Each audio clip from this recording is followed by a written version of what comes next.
Good evening, everybody, and welcome to the Art Deco Society UK's webinar, Dive In, the Lido and Swimming in the UK, Part 1.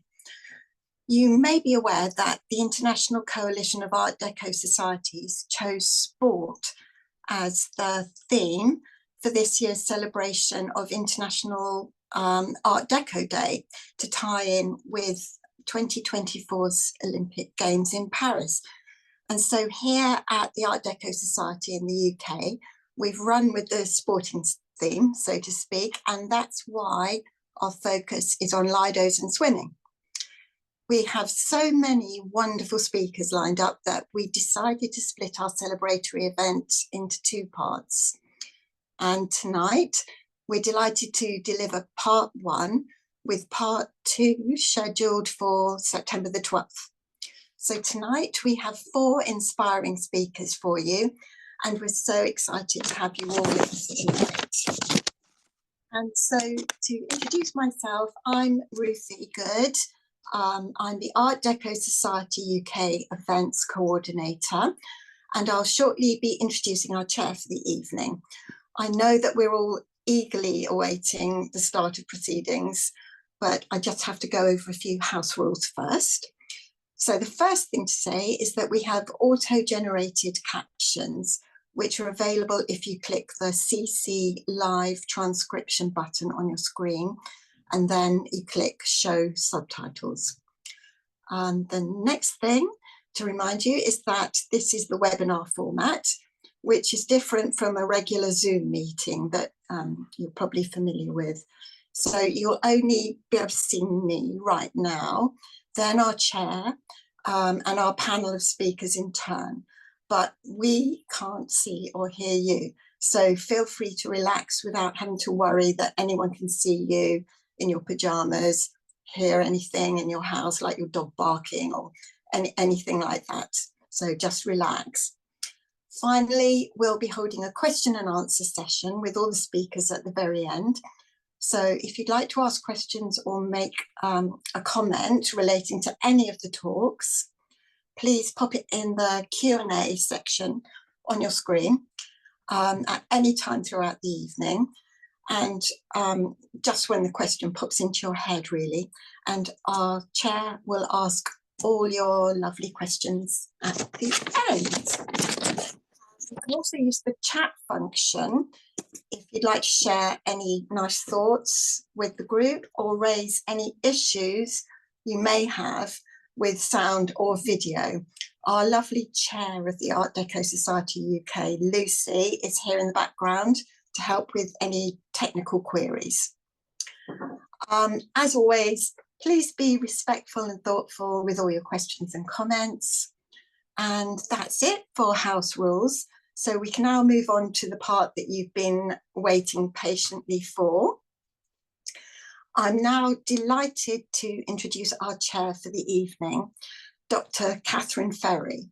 Kathryn is a historian who specialises in the architectural and cultural history of the seaside.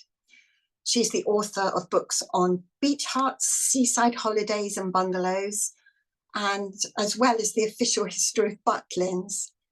Her next book on 20th century seaside architecture will be published next spring by Batsford. She loves Art Deco and is well known on Twitter as a fan of 1930s beach pajamas. So thank you so much, everyone. Enjoy the webinar. And now it's over to you, Kathryn. So hopefully you can now turn on your camera. Yeah, I have indeed. So I hope everybody can see me. Thank you very much for the introduction, Ruthie, and thank you very much to the Art Deco Society UK for inviting me to be part of this evening. It looks like it's going to be a really fascinating mixture of talks encompassing lots of different elements of the Lido and swimming history and current scene. So there's a lot to get through. I feel bad that I'm not wearing my beach pajamas, let alone my pajamas this evening. But as Ruthie said, I do love Art Deco, and just to kind of start proceedings, I've been asked to give you a little bit of background about my interest in the subject this evening. So I've got a few slides to share, so I'm just going to put those on. All being well, here we go. Hopefully you've got that. Oops. Sorry, that was a bit of a flick through. We're back at the beginning, which isn't a Lido, as you can see. Some beach huts, which maybe not the obvious place to start for this evening, but it's really about explaining how I came to be interested in the seaside.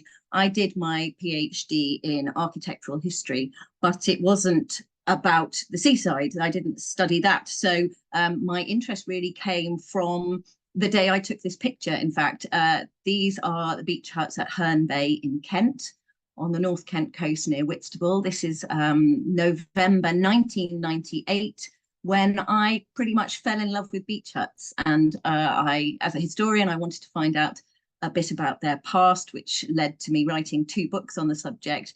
And as I went back into the history of beach huts, I discovered a story that really encapsulates a lot of what is going to be covered this evening, because it's the history of our love affair with the coast, how we swam, dipped, bathed at the seaside from the 18th century onwards. And I've got a couple of pictures here to show you the change that happened over the century between the 1830s and the 1930s. And this was all part of the story I was unraveling when I was looking at beach huts, because on the left-hand side, you can see a lady emerging from a Regency bathing machine, like a beach hut on wheels, effectively. And that was the prescribed way to enter the sea for a long time, up until really the turn of the century, 1900-ish. And then everything changed between the wars, and you get such a contrast in the clothing, the way people are engaging with water by the coast, which is no longer necessarily in the sea, but can be in these wonderful open air pools. So that's just to give you a sort of sense of my historical journey, I suppose. More recently, because I've written this book about 20th century seaside architecture, I've gone back a little bit. I start in 1920 and take the story up to 2000. And I wanted to explore the period before Art Deco really came into play. And so I've been looking back at the first seaside bathing pool, which was at Scarborough, opened in 1915. They got a special dispensation to continue work because it was part of the sea defences there. So after the First World War started, they continued building. And that wasn't really an Art Deco style for that date, for obvious reasons. It was a form of classical architecture, and that really continued into the early 1920s. So the South Shore Baths at Blackpool, which were dubbed the Colosseum of swimming, which opened in 1923, that was very much in a sort of French Beaux-Arts classical idiom as well, and yet it is really associated with the Art Deco period, because you just look at the bathers there and it takes you back to that wonderful period. But actually, architecturally, it was an earlier style. And actually, the same can be said for this one, the Southport Sea Bathing Lake, which dates from the end of the 1920s. You see an image like this, and it's absolutely evocative, isn't it, of the Art Deco era, because look at their clothes and the parasols, and it's all about sunbathing, and we're going to hear about that, I'm sure, in a moment with Ken's talk. But again, in the background there, the Lido is moving towards Art Deco, but it's still got that sort of classical feel to it. So it's been really interesting for me to sort of unpick some of the prequels in Lido terms to what came in the 1930s, which is obviously the peak. And the thing for me with studying the seaside is the fact that some of the biggest Lidos built around the country were built at the seaside, which is slightly counterintuitive because you think the sea's already there. But obviously, a lot of the time, it's not very accessible for people because of the changing state of the tides, because of the large seashore to get across, to get to the sea in a lot of places. And so these are really some of the biggest of the time because of the mass of people going in the 1930s. New Brighton bathing pool I've put there because that covered 4.5 acres. And the super swimming stadium at Morecambe, which is just a fantastic name. You can see the scale of that in the picture. And Edinburgh's seaside resort of Portobello got this bathing pool in 1936 as well. And another element of my work that touches on 1930s swimming and open air pools is my work on holiday camps, because all holiday camps had an open air pool as part of their inclusive package. And so our title for this evening is Dive In, and you couldn't really have a better image to describe that, could you, than this one, which is a railway poster for Butlin's holiday camp, which opened at Clacton-on-Sea in 1938. And the potency of the name Lido, it was such that this holiday camp at Rustington-on-Sea in West Sussex was actually called the Lido. So I just wanted to put that in because I thought that was a lovely link there. Just to finish off a little bit about me, I am also one of the co-founders of the new Seaside Heritage Network, and this is our screenshot of our homepage, and we are a volunteer group with the goal of connecting, celebrating and cherishing Britain's seaside heritage. And as you can see from the picture we've chosen to illustrate our homepage, that very much includes the surviving Lidos. Here's Jubilee Pool in Penzance. And we want to change the narrative surrounding seaside history, the seaside. There's a lot of news coverage about the economic, social deprivation at our seaside resorts, which is evidently, it is a terrible problem, and the problems of sewage being discharged onto beaches. You know, these are the kind of the bad stories of the seaside, but we really want to encourage people to look at the wonderful heritage that's there and celebrate that and create a different narrative and get people to go and visit these places so that they can have a long life. And we do have, seminars every couple of months, and our next one in July actually is going to be on seaside swimming.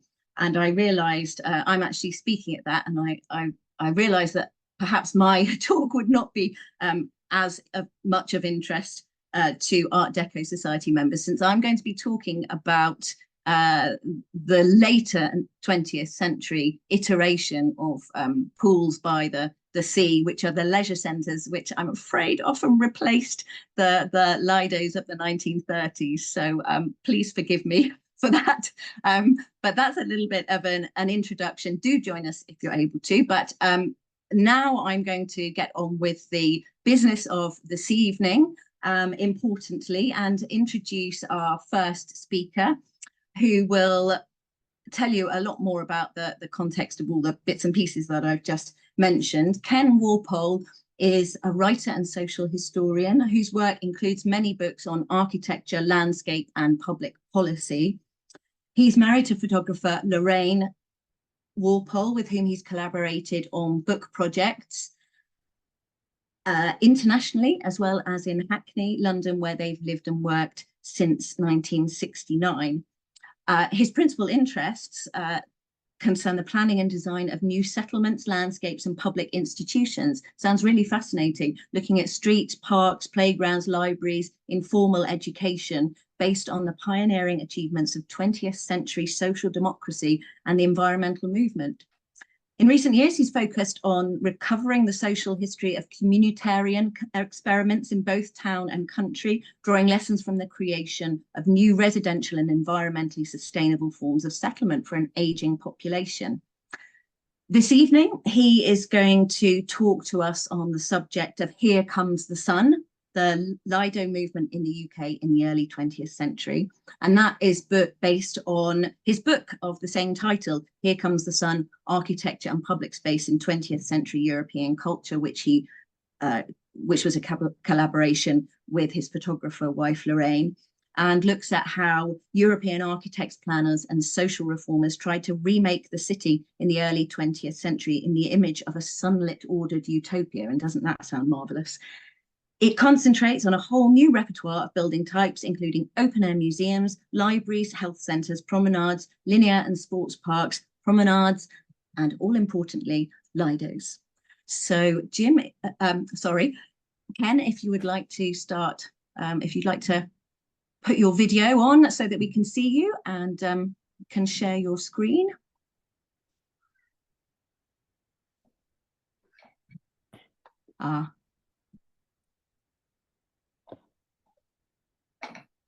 Super. Oh, thank you, Kathryn. Can you hear me, everybody, now? We can indeed, Ken. The floor is yours. Thanks very much, Kathryn. Yes, I'm a social historian rather than an architectural historian, and that's really because I'm as interested in the way people use public spaces as what the public spaces actually look like, or actually what they actually deliver. My interest in I'm being asked to start the video. Lucy is kindly going to work the video for me, aren't you? Yep. Yes, I'll be doing that behind the scenes. So just let me know when you want me to move the slides around. Okay. But before I get on to this wonderful image here, which comes from the Walworth Health Centre in Southwark from 1937, my interest in Lidos really started in the late 1990s, actually around the same time as Kathryn talked about her interest. And it came through, I was working then, or one of the founders of a think tank called Demos. And we knew that it was set up in 1996. We knew that there was a change of government coming in 1997. We didn't know quite what its complexion would be, or how strong it would be, but we knew that a change was coming.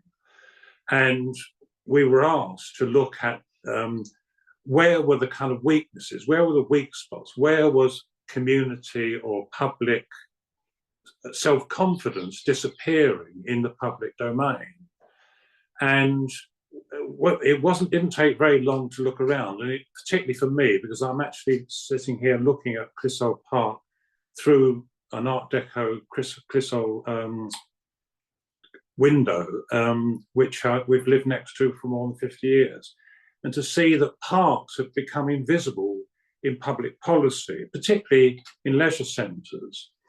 And there's a very interesting reason for that. It's because that in the 70s, local authority leisure departments were captured by a new generation of people who are very interested in indoor fitness, in gyms, in the kind of the health of the body inside a building. And politicians were wowed by these young, often men in lycra, striding around, looking very fit and healthy. And the thing is, they had lots of figures at their disposal, spreadsheets showing how many people used their indoor gyms, what the age group was, and so on. And the Parks Department, which traditionally had actually been the key department within leisure centres, kind of felt sidelined, basically. They had none of these facts and figures at their disposal, although intuitively, I think they, and I think we all know, that parks are heavily used, they have always been.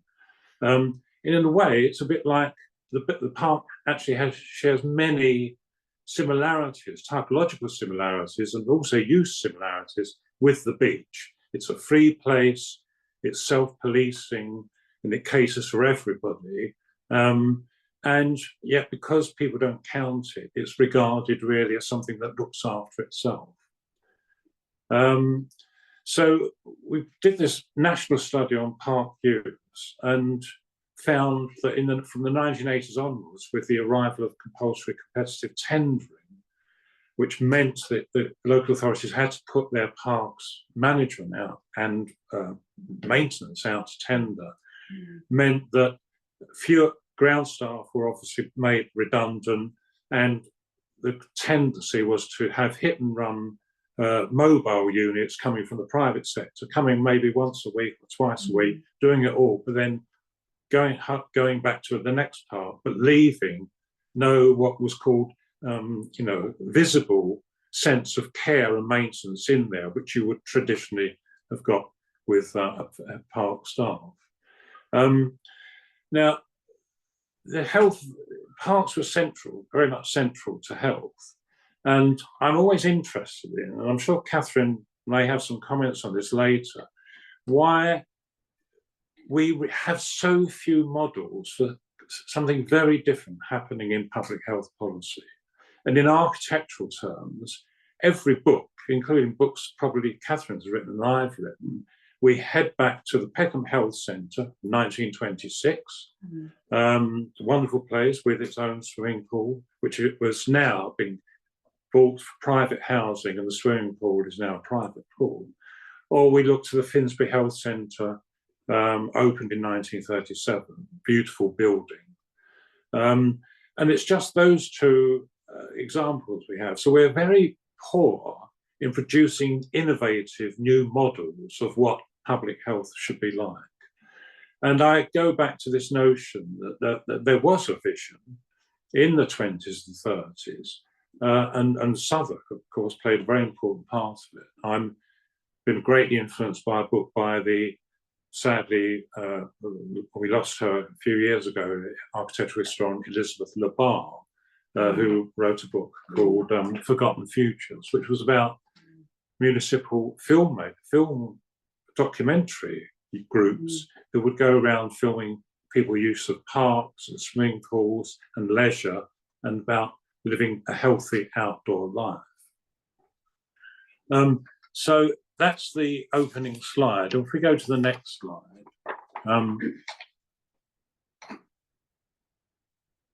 Okay, well, that was the part, that was the report. It was published in 1995, I'm sorry. The great thing about this was one of those, to any researcher, this was probably the one great chance in a lifetime that occurred, or coincidence. It was set up the year before the National Lottery was established. And in the early days of the National Lottery were a bit clouded with controversy, because one of the first grants they gave was to the Churchill Foundation for the Churchill Papers. And it was then transpired that actually the nation already owned the Churchill Papers. And Lord Rothschild was looking round for a very public-facing project, and they set up the Public Parks Initiative, which since 1997 has spent more than £1 billion on parks in the UK. So that was a completely wonderful kind of coincidence, or of accident of historical timing that these two things happened. But it goes back to that kind of period that Kathryn's talked about, the late 1990s, when there seemed to be a return to the notion of public health being to do with living a healthy outdoor life. So the next slide, please. And London, of course, always had not always, more progressive authorities than outside of the region. And I owe this rather marvellous map of the 68 open-air swimming pools that there were in London in the first half of the 20th century, that is contained in Jan Smith's book, Liquid Assets, a wonderful book there. So there were 68 of them. And Herbert Morrison, at the time, leader of the London County Council, said he wanted London to become a city of Lidos. And many of these Lidos actually were the result of make-work projects, i.e. for unemployed men. These were new building projects designed not only to provide work for people, but to provide public amenities where people could enjoy a healthier, more positive life. Okay, next slide, please. We've lost we lost a lot of those in the 1980s, actually. The nearest one to me is London Fields, which was closed in about 1983. Became completely overgrown, but thanks to a community group who campaigned tirelessly, it was finally reopened in 2005. Nobody thought it would be a success, but it's been an astonishing success. You have to book ahead to use it. It's just busy, busy all the time, winter and summer. So the other thing that happened in this kind of miraculous period of the late 90s was that in 1999, Roger Deakin published Waterlog. In fact, I had been in touch with Roger before this because he, through Richard Maybe, who knew we were both homing in on outdoor leisure. And Waterlog does contain a small chapter on Lidos, but it did really change, as it were, the weather of thinking about outdoor swimming or wild swimming or the importance of outdoor life. And in a year later, that was when I and Lorraine, the photographer, my wife, is actually sitting next to me, being involved in this. We had been traveling in the late 1990s around Europe, photographing parks and open air swimming pools and Lidos. So again, yes, not okay, cemeteries as well. I should Lorraine's added. So there was this kind of moment. If we go to the next slide, and this was on the cover of Here Comes the Sun, and this is a slide from Penzance, the famous Jubilee Port in Penzance, which actually opened in 1990, reopened in 1993. Okay, next slide, please. So my book was published in 2000. In 2002, The Independent asked me to do a summer feature on the 10 best Lidos. I can't read what they are from here. But there was a kind of Lido buzz in the air. The National Parks Committee had reported in the year 2002, and again, it directed attention back to the lost facilities that once graced Britain's larger parks, i.e. paddling pools, open air swimming pools and Lidos. Okay, next one, please. Of my favourites, this is one, this is in Malmo. This is the Karlbadhuset in Rippersborg. They say it's one swimming pool you can go to. You don't need to bring your costume. You get to the end, you get into the building, you turn left for the women and right for the men. But once you've undressed, you join together in the large sea pool on the other side. This rather splendid wooden building, which has a fantastic cafe with it as well. Okay, next, please.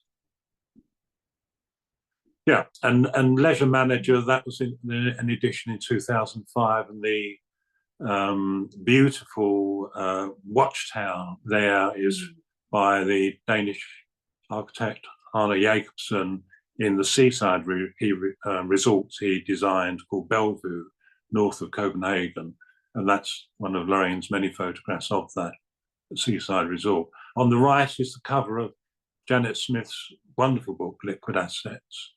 And, you know, really a very, very good gazetteer of all the pools that were in Britain across the 20th century. Okay, next slide, please.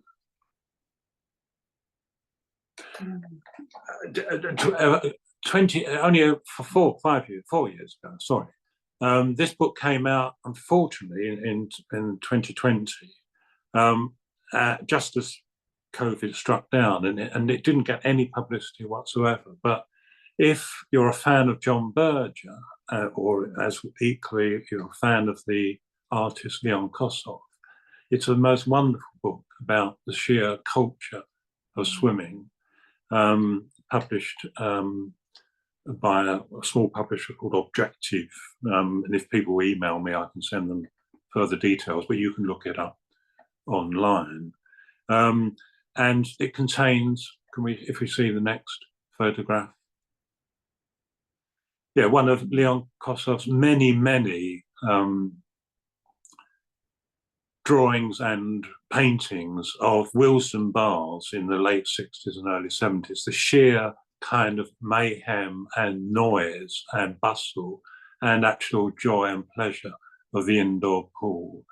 Because we know from now that these days the use of indoor pools is highly managed in terms of lane accuracy, everybody keeping their lanes, differentiating hour by hour what kind of groups are best used, most amenable to being used, so that there's women separate issues for women, separate issues, times for men, and so on. And in this part of the country, we have a very part of London, we have a big Jewish population, and we have a big Muslim population, and the pool is managed to meet everybody's needs in a very clever way, I have to say. The whole notion of swimming, which, as you see, if we look at the next slide, two quotes. The second one from Deborah Levy is actually in the introduction to the Burge book, but the first one, I think, points to the sheer simplicity of a swimming pool, architectural in some ways. Not the Lidos, not the Art Deco Lidos, of course, but the basic essential notion of a hole in the ground. And in the words of Thomas Lewin, no other building type compares in the purity of its mathematics and the modesty of its phenomenal appearance to the unpretentious hole in the ground.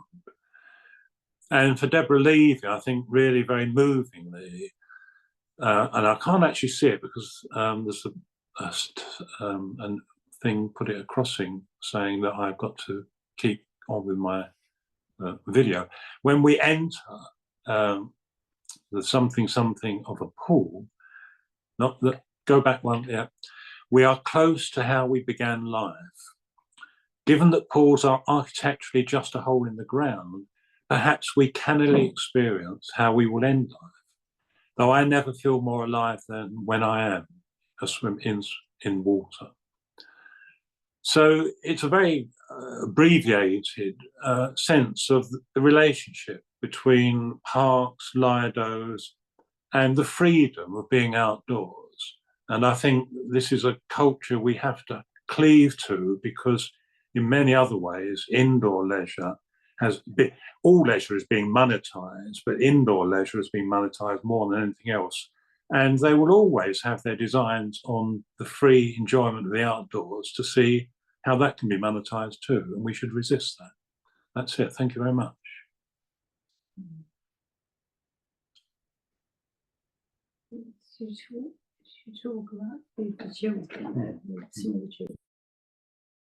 Okay, right. Thank you very much, Ken. That's a very interesting introduction you've given us there. Thank you very much. And just that you were ending on some artistic representations of pools gives us a nice way into our second speaker this evening, who is Vanessa Daws. Vanessa is a visual artist and indeed a long-distance swimmer, a great combination, who lives in Dublin. Her art projects are at the intersection of art, swimming and place. For the past 4 years, Vanessa has been working with curator Rosie Herman on a project called Swimming a Long Way Together, a series of live events and exhibitions inspired by the 20th century pioneer swimmer Mercedes Gleitze, who was the first British woman to swim the English Channel in 1927. Swimming a Long Way Together is a celebration of swimming and has created projects with swimming communities in Ireland, Northern Ireland and England. So that is the subject of Vanessa's talk this evening. She's going to be telling us about her project and about Mercedes Gleitze. So if you'd like to turn your video on, Vanessa, and thank you very much. Share your screen and take it away. Thank you. Just a second getting it shared.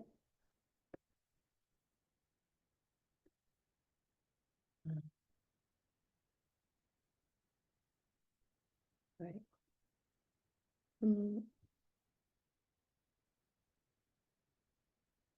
Yes. Sorry, there was a few moments there. Okay, so hello. Thank you so much for asking me to talk at this event. It's an honor, and I hope I can do justice. I'm not an expert in Art Deco at all. I enjoy the architecture. I enjoy Lalique's glass. My mum used to love Clarice Cliff. I'm actually wearing some of her badges she had there, some Art Deco badges she had. And of course, I love Lidos because I love swimming. So I'm here to chat about the inspiration for my art project, Swimming a Long Way Together, which is Mercedes Gleitze. I'm not sure if people have heard of her before, so I'll just give a kind of a general run through and then try to tie in why Lidos could be of an interest as well.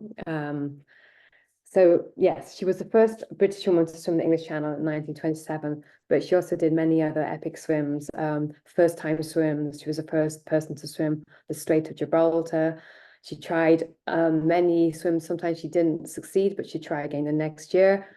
But she also did these things called endurance swims, which I had never heard of, which is when you swim for hours and hours around a swimming pool. So I'll get back to them in a while.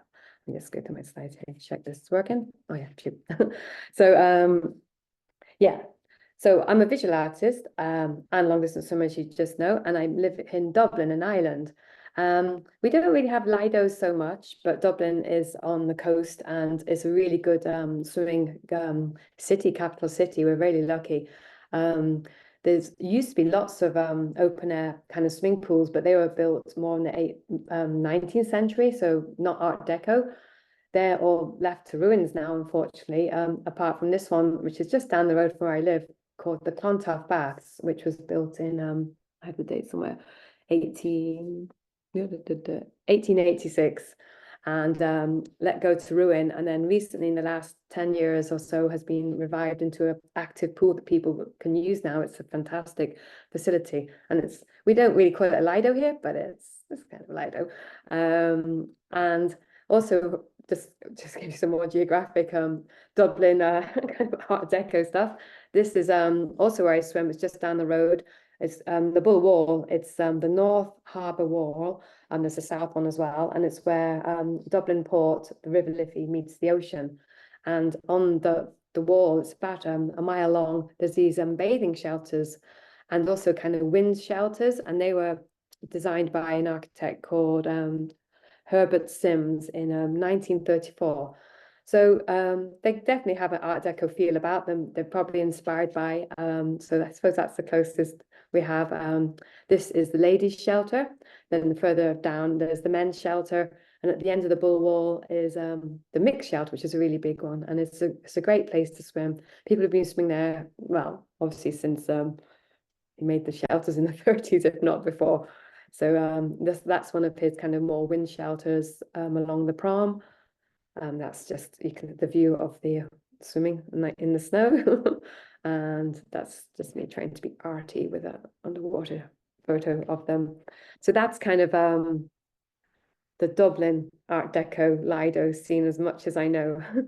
And hopefully more of these ruined pools will get renovated and put into use again.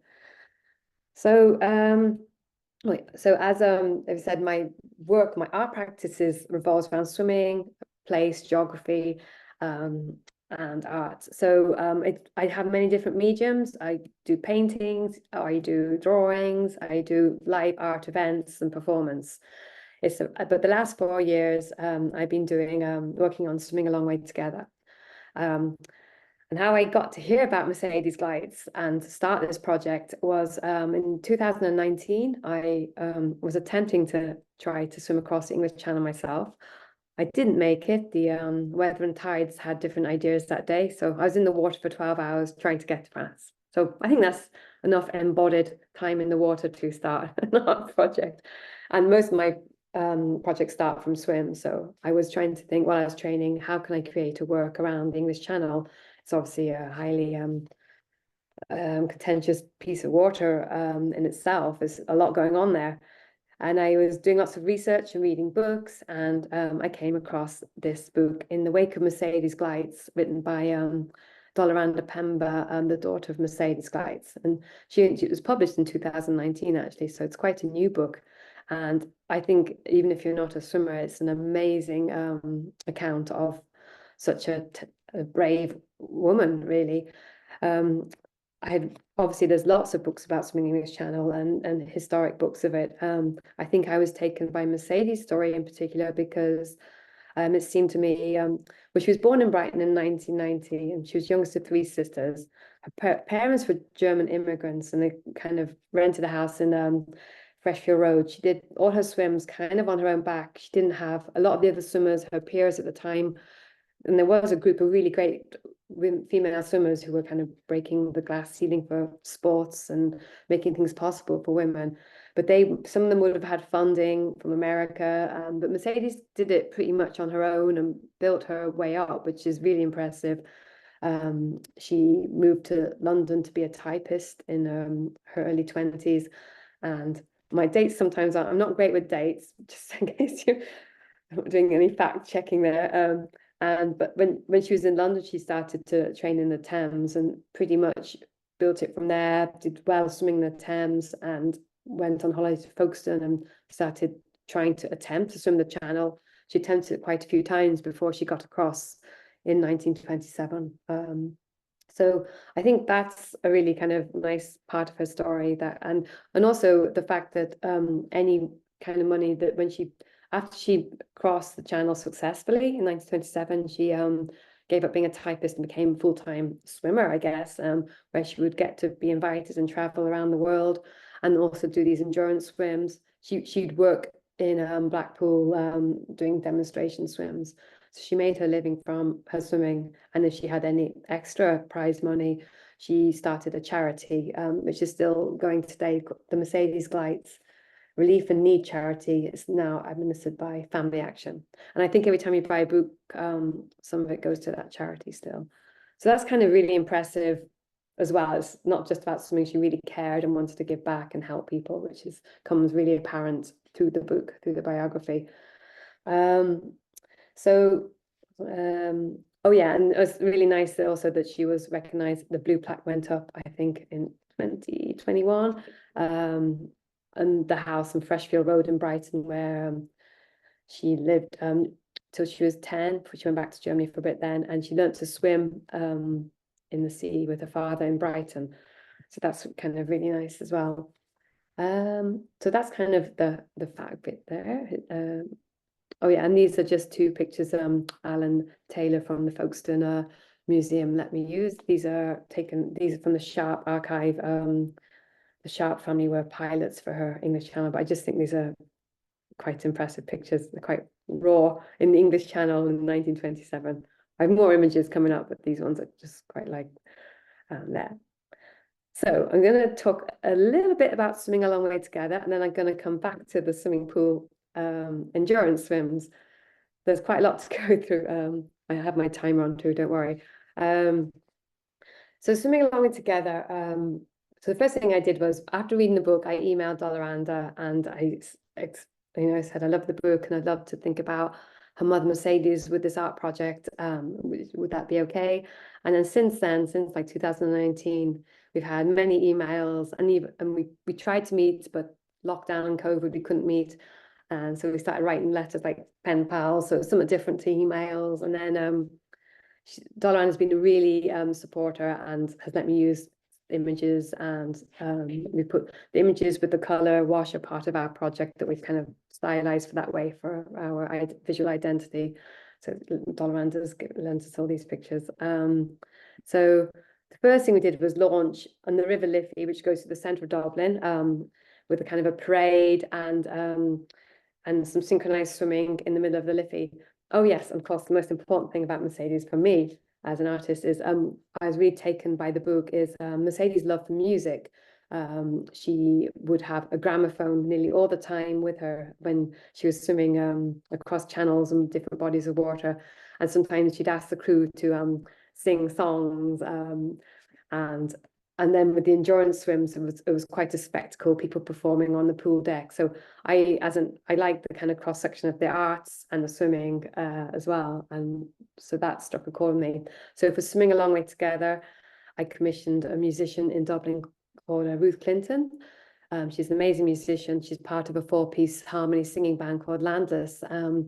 She's written a song for me before for a different project, but she wrote this song called As Easy Stop the Sea, and it's following the rule of 12ths, which is a tidal thing, and it's a really long swim because it's about long distance swimming, I guess. It's about 10 minutes long, and she's thinking about Mercedes, and she's thinking about the music Mercedes listened to. Dolorando gave us a list of quite a lot of music, and a lot of it's mentioned in the book of what Mercedes would have liked listening to. Some songs like It's a Long Way to Tipperary, Ruth used that kind of in the refrain a little bit, and it's just a beautiful song, and it's been played at each event that the project went to. So I think there's a snippet of the chorus here. It's a long way to go, a long way to go. It's a long way to go.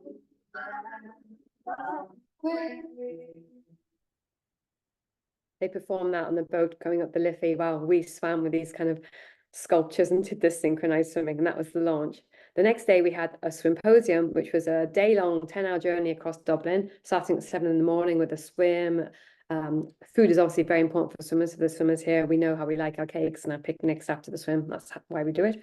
So we had a breakfast, and then we had a panel presentation on the south side of the city. Then we had another swim and a lunch, and then we came across to the north side of the city. This is the Clontarf Baths again, and we had a panel discussion in the pool there, and then another swim, and then a performance on the beach. So it's like a journey you went on, emulating being a long distance swimmer with different. I can't go into the details. Each event is a talk. So that's Clontarf Baths again. And then the next one was in Donaghadee in the North Channel, which is from Scotland to Northern Ireland. And this is one of my favorite stories of Mercedes is the fact that she tried to swim across this body of water 8 times in 1928 and 1929. 8 times she tried to cross over, and she didn't make it across. She nearly did many times. But it's just the fact of going back to the same place 4 times in 1 year without Ryanair. Kind of, she's working in Blackpool, she's getting the call, it might be a weather window, making her way over. It's amazing tenacity and determination. And you can see behind her that it's a crowd of people there. That's how popular she was. They would come and cheer her. There were so many photos of people just wanting to see this amazing woman swim. So I'm going to go really quick. This is at Robbie's Point. I painted some murals, had some sound pieces. That's in there. There's a picture of Mercedes. She's in, it's called Pier 36 now, this hotel, and she's waving out the window. This is from Jean Roberts, whose grandfather was a pilot at the time, and she has photos of Mercedes Gleitze in her family album, which I love when I do these projects, researching and finding these connections and seeing real photos from people's albums is amazing. And this is our take on it. We had these 8 Mercedes, kind of thinking of the 8 times, and they came out of Pier 36 being bagpipes across the road and went down the steps 1 at a time, swimming across the bay. Then the next one to come out until 8. It was a bit of that was just one of the many things that happened during the day, and that's them at the end. I think we had 8 different events for the afternoon in Donaghadee to celebrate that. And that's the boat called the Mercedes, which was one of her pilot boats as it is today, retired on the shores of Strangford Lough. It's beautiful, and I really wanted to do something with the boat, but I didn't know what. So I made a film and I projected it onto the hull there in the dark. I went up about 4 times in the night with a friend to do this. And this is a really short snippet of the film, which was then, this film was then played in the hotel room that she stayed in when she was over in Donaghadee as part of our event. And the sound effects, the birds and the airplanes, you can hear where the boat sits.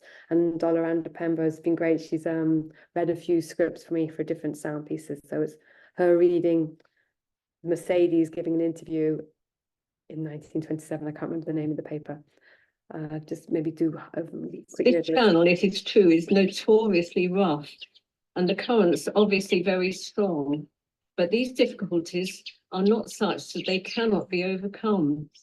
The greatest enemy, in my estimation, is cold. And I'm hoping that on my next attempt to conquer the Irish Channel, I shall be able to overcome this adversity and successfully complete my task.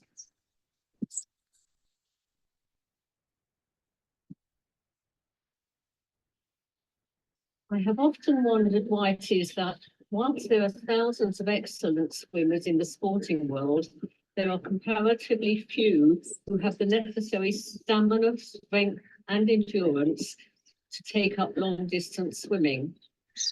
Apart from the ability to swim, I think the main essentials are a strong heart, good lungs, and generally a strong and healthy constitution.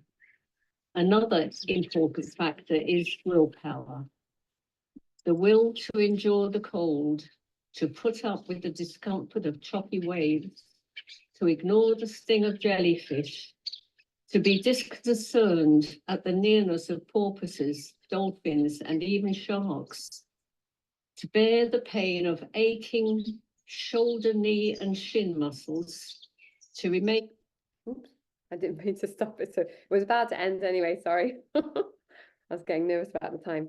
The project then went to Galway. We did an event around Mercedes Gleitze, first person to swim from the Aran Islands to Galway. Took her 19 hours. It's long. Crowds, people were waiting for her to finish, but she finished 20 kilometers up the road because of the way it was. And then the next day or the day after, she did a demonstration swim in Black Rock diving towers in Galway, in Salt Hill and Galway. So we did an event around that. So the weather was terrible. We had to wrap the organ up in plastic. The weather's been terrible at nearly all of our events. We had torrential rain and lightning and wind, but that's the way it is working outdoors. And then Dover last year, we did obviously thinking of the English Channel, and the Dover Museum had an exhibition called Channel Crossings, and they exhibited one of my films and a big ceramic work we made in the community. And we had our giant Mercedes sculpture going around and the song being sung, and just the whole event, really. I'm trying to be really quick. I made another film. I don't think I'll play this clip now. At Home in the Water, which I'll maybe play it a second. It's the script is taken from interviewing channel swimmers, but it also has a small bit of Mercedes in. But the main thing is it was a performance myself and Ruth Clinton did, where we put the pump organ onto a boat and I swam a 10K swim while she played the organ, kind of referencing Mercedes. I just played it. I think it's just so you can see the image of the organ on the boat. I won't. When you hit the wall, you're switching your energy source from carbohydrates to fats. And the first time you experience that, it's quite a surreal feeling, almost panicky. You're like, catch. There we go. Because I know with a bit of experience, when you're having a really dark moment, that you will come out the other side and feel a bit better. You can do more. Take one more stroke. This isn't the end yet. You can do more. At 3 hours, I feel terrible. 6 hours, I feel even worse, and 9 hours, I feel even worse than that. But I know from experience that I can go through it and open the door and come out the other side where time ceases to mean anything. Okay, I won't go on anymore. So that was exhibited in Brighton in Fabrica. So yeah, the pools, alas, one to pools.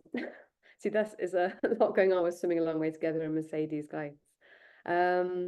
The endurance swims are kind of a strange, I hadn't really heard of them before. I don't know if any of you have heard about them, but it was a thing that happened in the 20s and 30s. And it was swimming around the pools without touching the sides, not really allowed to float or anything. You had to swim. Mercedes would swim in circles as opposed to up and down. And she did them, that whole list. Well, it's in the book, really. I won't read out a list of places, but all over England, she did them from Hull to Newcastle to Liverpool. And she also did one in Cork. That's Derby, it's just a poster from the book. These images are taken from Darla Rander's book. I referenced in the bottom. I hope that's correct. These are just, I don't know about each individual swim per se, only the images from the book, but they're just quite interesting photos to see. That's Belfast. I love this image of how this shows how popular Mercedes was. There's thousands of people outside the pool wanting to come in to watch. It was the inside was thronged, and there'd be people singing, reading the paper to her. It was quite a carnival atmosphere to keep her spirits going and keep her going as well, and probably some spectacles to sell tickets or some, I guess, too. But this is just a nice article. I won't read it out now. It was just to give context to Baths and Lidos, really. And this image, I was actually on Facebook. It's not referenced, but I found it. They thought it was in Worthing. I don't think it is in Worthing. They had the date wrong on it and everything. So, well, it's just a lovely picture of having being fed a cup of tea. This is from Dolander's book. At the end, you can see the crowds all around. It looks like mayhem, doesn't it? And she's like coming to the end there, so they're going to help her out. And this, I put this in, I just thought it was interesting, the Blue Lagoon. I hadn't really heard of the Blue Lagoon Sea Swimming Pool in Hunstanton. Maybe some of you would know more about that than I would, but she was guest of honor there. So, and this is her reading the paper. This is not an endurance swim. It's a kind of a different, it's a swimming competition, but it wasn't called endurance swim. So that's why she's just reading the paper and floating physics. In Australia, that was. So these all happened. The endurance swims were all in 1930, 1931 to 1933. Her final one was in Worthing. It was a 47-hour endurance swim. So she swam in the pool 47 hours without stopping, and that was breaking the record at the time. And for our project, we've done two kind of reimaginings. One was in Cork. I've only got a few slides left. One was in Cork, quite near the beginning of the project, where Mercedes had come to Cork in 1930 and swam for 30 hours.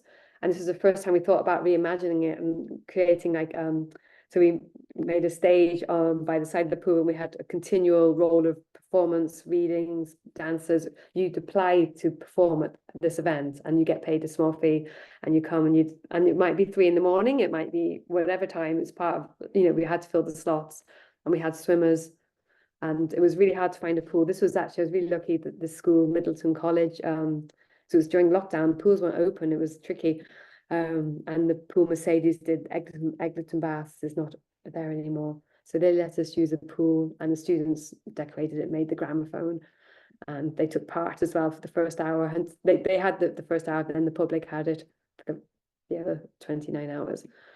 It rained, as you can see there's a performance artist. And then we did, only last October, we did it in Sea Lanes, the new pool in Brighton. You probably know about it, the new open air pool there. And they were great. They let us use their pool for 47 hours.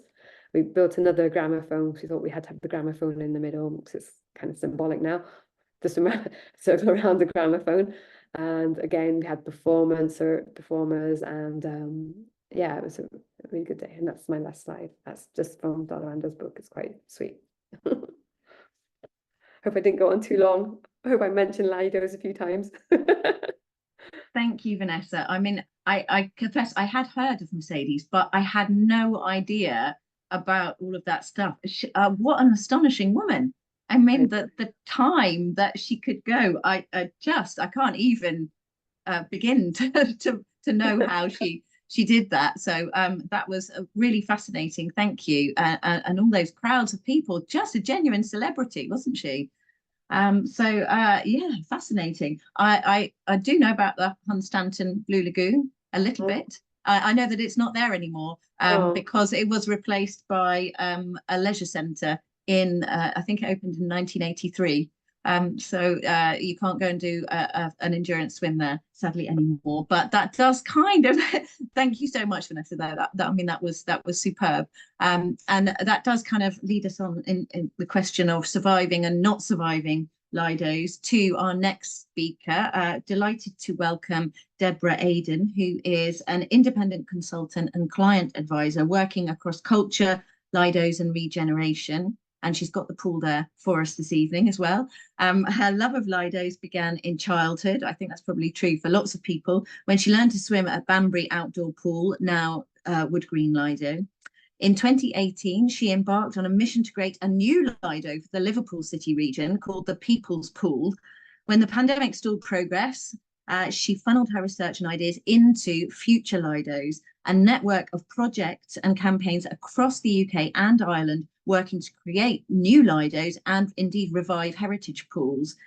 So Deborah devised and led Future Lidos' collaborative project, which is called Pooling Resources, which helped connect and strengthen the whole Lido sector and produced the Lido Toolkit, which launched earlier this year. And you can find it at www.futurelidos.org. And I know that's going to be fantastically helpful to anyone with a passion for Lidos wanting to see them restored or indeed built anew. So that is the subject of her talk this evening. And it's wonderful. The people-powered Lido revolution. Bring it on, Deborah. Okay, here it comes. If I can just share my screen and start my slideshow.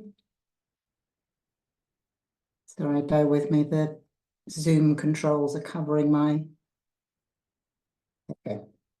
Okay. Thanks very much, Kathryn, and thanks to the preceding speakers. Such interesting stuff.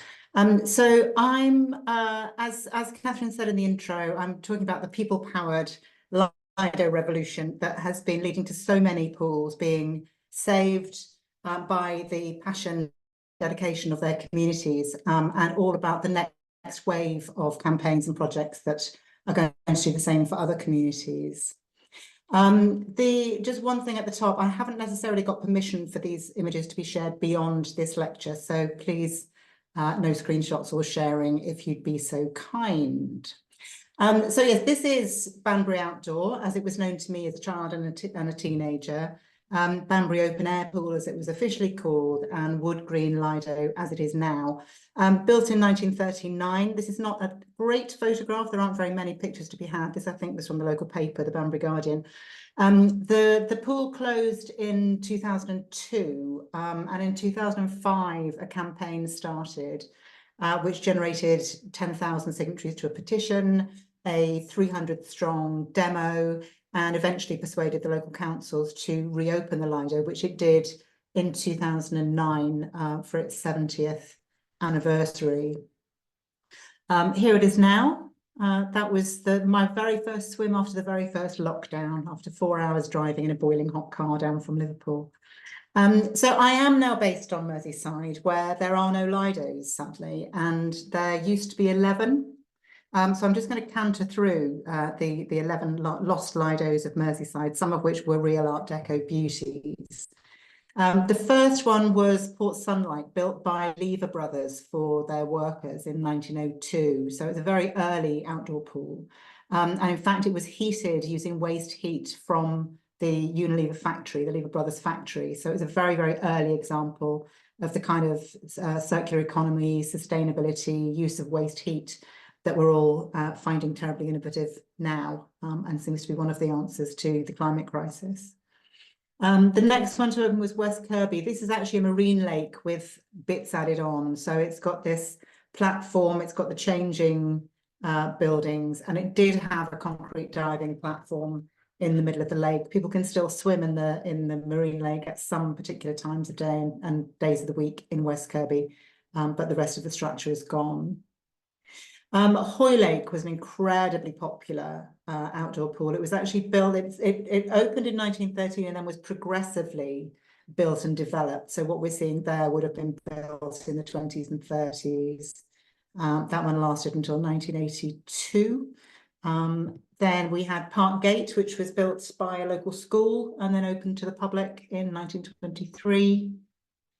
Stanley Park, which was the only one on the Liverpool side of the water, or actually in the municipality of Liverpool. Liverpool had been a real pioneer in swimming and public health and in outdoor pools. In fact, in the 1890s, it had a network of outdoor pools that was the envy of many much larger cities across Europe, and they hosted a world convention on swimming and public health in 1903.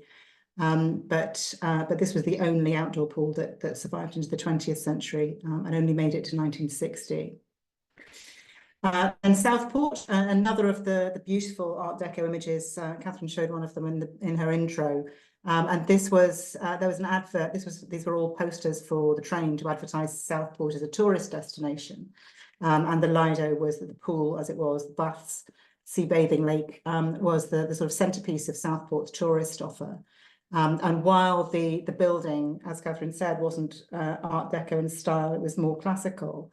The lifestyle very much was, and one of the railway adverts talked about the youth and beauty of the town disporting themselves in a very Art Deco style, and very much in keeping with the kind of theme of the outdoors, modernity and health, captured in Ken's book. This is over on the Wirral. This is the Derby pool. It was around about 100, just under 100 metres long. Apparently this was the coldest of all the Merseyside pools, and there was quite a hot competition for to be the coldest pool. This is on the coast in Wallasey. The new ferry in Birkenhead, you can just about glimpse Liverpool across the Mersey in the background there. And the low wall was particularly noticeable there, in that this was one of the most bunked into Lidos of the Liverpool city region. That was built in 1932. Ainsdale, another particularly beautiful one, the youth and beauty of the town are putting themselves in this photo.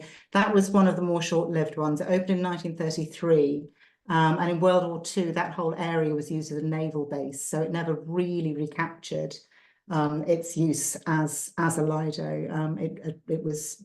People attempted it over the years. And by the 80s, it was a nightclub and a cafe. And then in the early 2000s, it was demolished. This is Ellesmere Port, so just over the border in Cheshire, not quite Merseyside, but spiritually it's on Merseyside. It's easily accessible. This is a particularly beautiful one. This is River Valley Country Park. Two beautiful fountains there. That was 1934. And then perhaps the best known, which Kathryn also mentioned in her intro, New Brighton bathing pool, which had room for 2,000 swimmers, 12,000 spectators. It had 6 shops. It had a 2-floor restaurant. It had a manager's apartment, and it had a room for drying people's clothes after accidental immersion. It was an absolute Art Deco palace to modernity and to outdoor pursuits. I'm going to linger on this one a bit, actually, because it does have so much gorgeous Art Deco-ness about it. So that's the main pavilion with the 2-storey cafe and a tea terrace. This is the opening of the pool. So there's some of the great and the good launching it, switching on the fountain.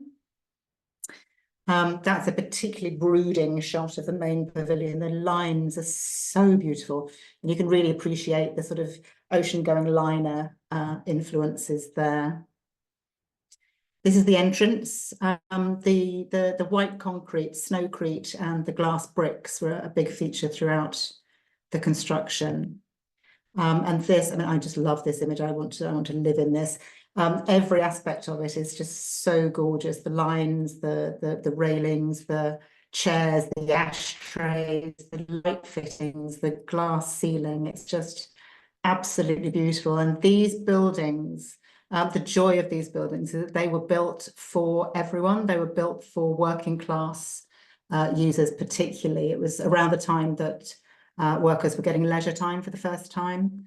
And so New Brighton Baths was an absolute mecca for people from hundreds of miles away. You know, buses and charabancs would turn up here throughout the summer holidays. This is where everyone on Merseyside spent their summer holidays, and people from hundreds of miles afield.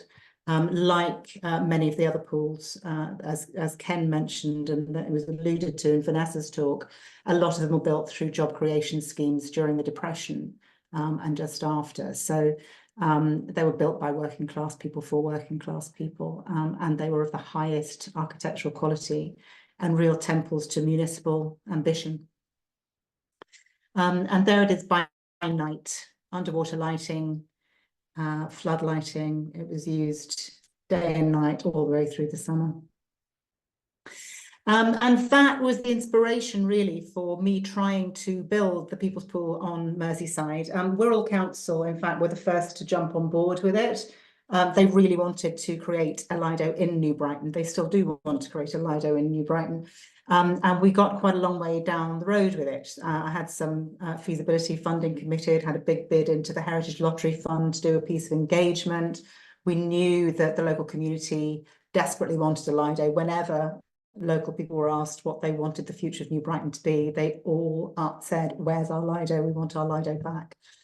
So we knew that the demand was there, and there's a big, very lively sea swimming culture there as well. And a lot of the sea swimmers, because the sea is dangerous, the tides, there's a huge tidal range on Merseyside, some very dangerous currents. And of course, tide and daylight don't always coincide during the colder months of the year. So the sea swimmers were very keen that we should create a Lido. They were going to be major members of the audience. But unfortunately, it fell foul of the pandemic. And in 2021, Wirral Council pulled out of the project, and no other council on Merseyside has yet been able to come aboard as a partner. So it's floating on its back, waiting for a wave at the moment.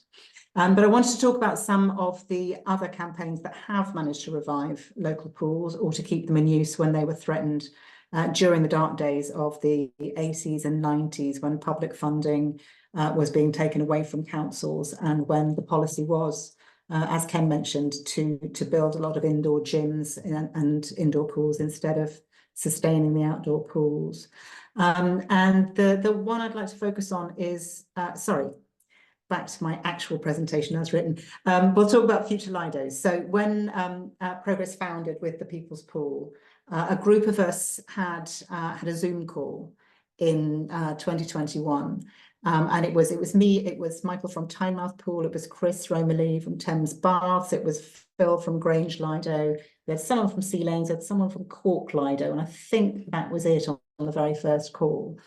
It was early 21, second or third or possibly even fourth lockdown, depending where you were in the country.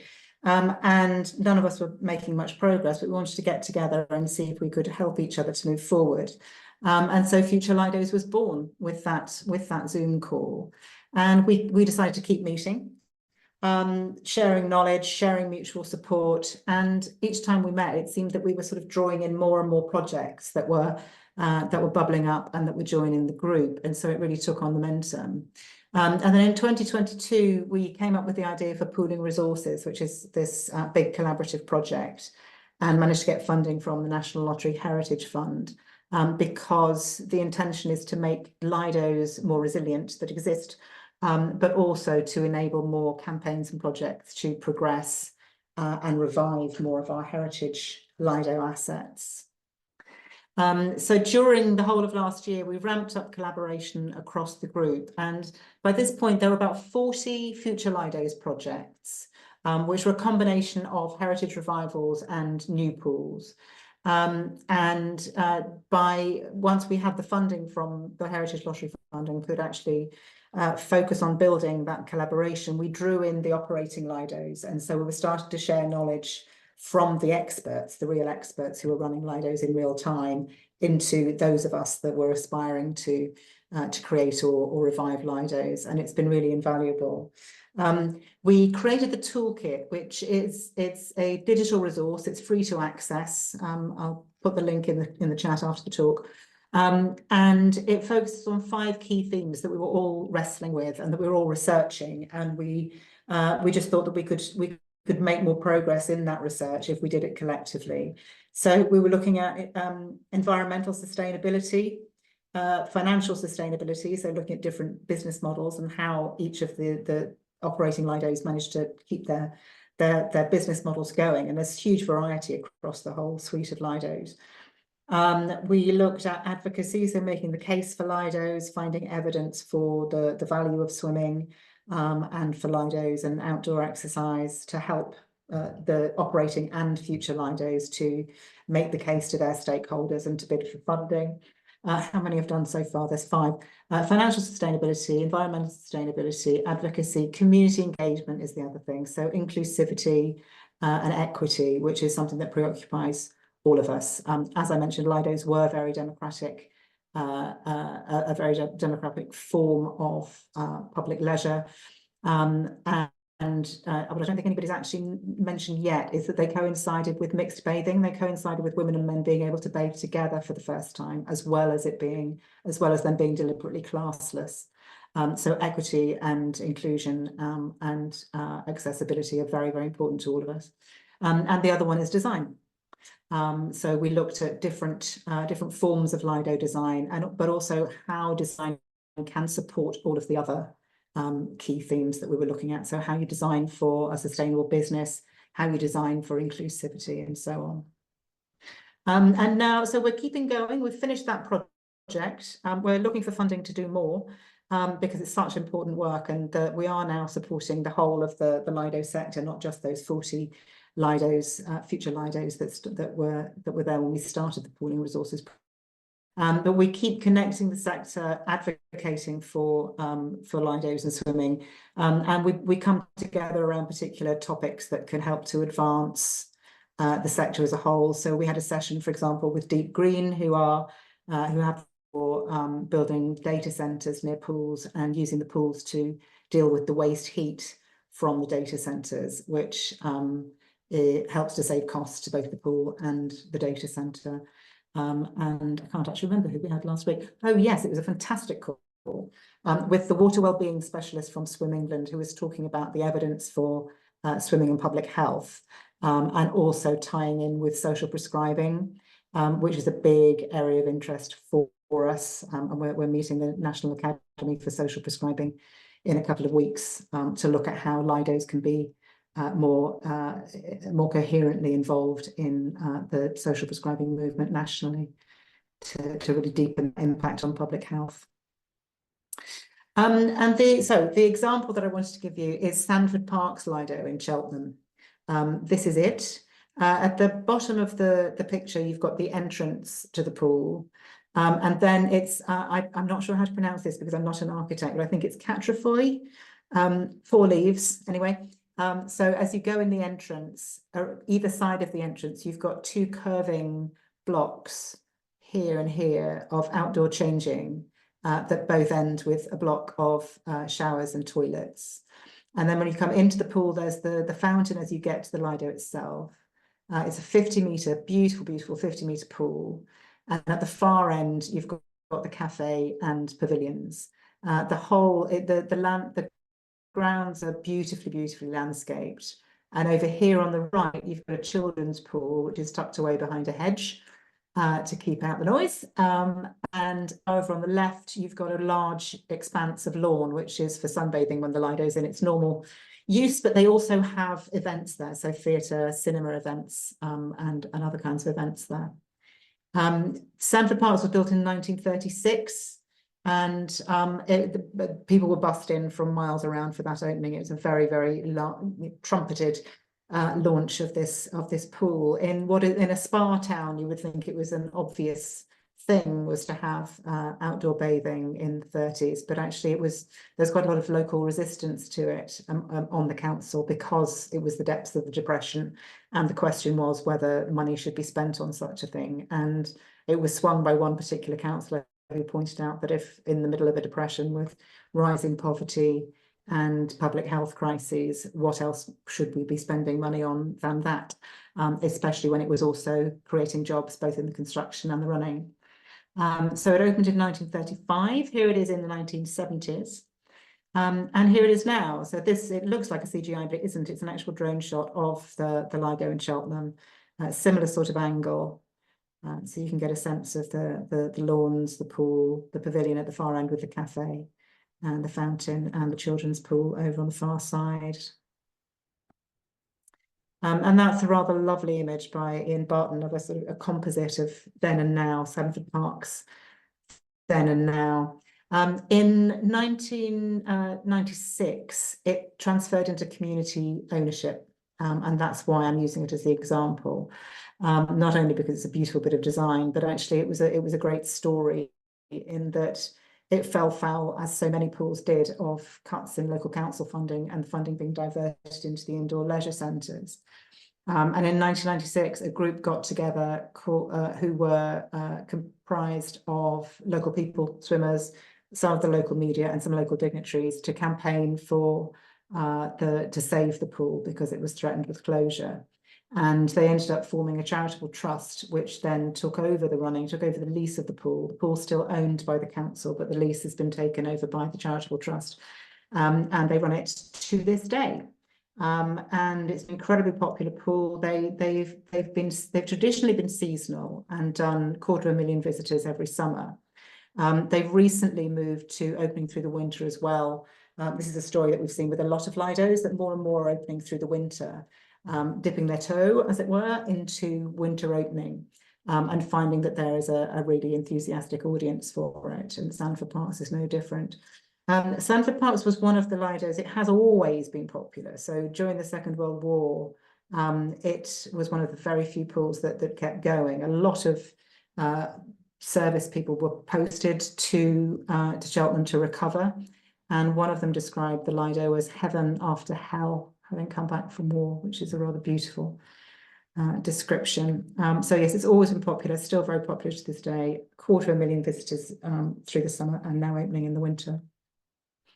And there are many other examples of pools that have been saved by their communities in that same way. So here's just half a dozen of them. Hampton Pool was actually the first to take this route in 1985. It was, that's a 1930s pool. I've got a note here of which year, if you like that sort of thing. 1922 it opened, sorry, not 30s. It closed in 1980, and then it was revived by a charitable trust in 1985, who work in partnership with the local council and with the YMCA, who operate the pool. Tinside Lido in Plymouth, there's another Art Deco beauty for you.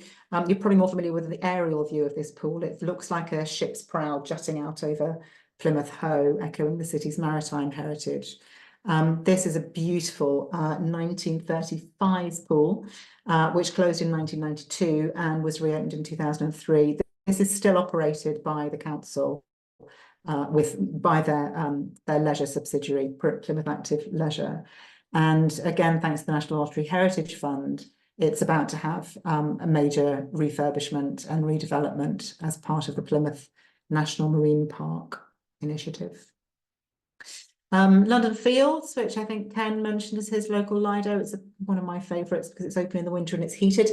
This is a 1932 pool, which closed in 1988. And as Ken mentioned, it was really tenacious community group that kept banging the drum for it over years and years and years and years and years.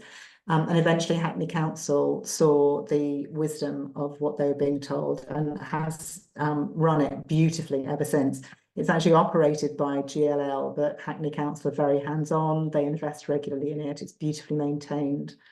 And as I say, one of my faves. Then we've got Beccles Lido in Suffolk. That's a later pool, that's 1959, closed in 2008. And again, a community-run charitable trust was set up and managed to reopen the pool.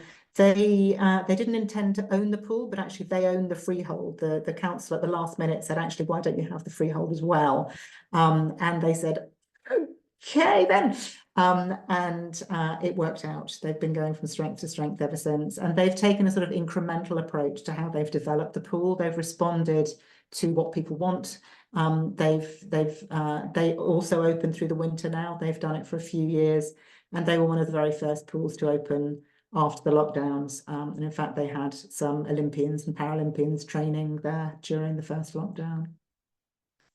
Buckfast Lee Pool, that's a much earlier pool. That's 1897, down in Devon. And this is a fantastic story of people power. The group of people who got together to take over the pool, actually, I'll go slightly back. Buckfast Lee is a little pocket of deprivation in the middle of a very affluent county.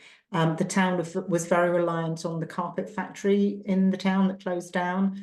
And it closed down at the same time that all the bus routes being closed down, so that people couldn't even get anywhere else to get work. So the morale in the town was really going down. A lot of services were being cut.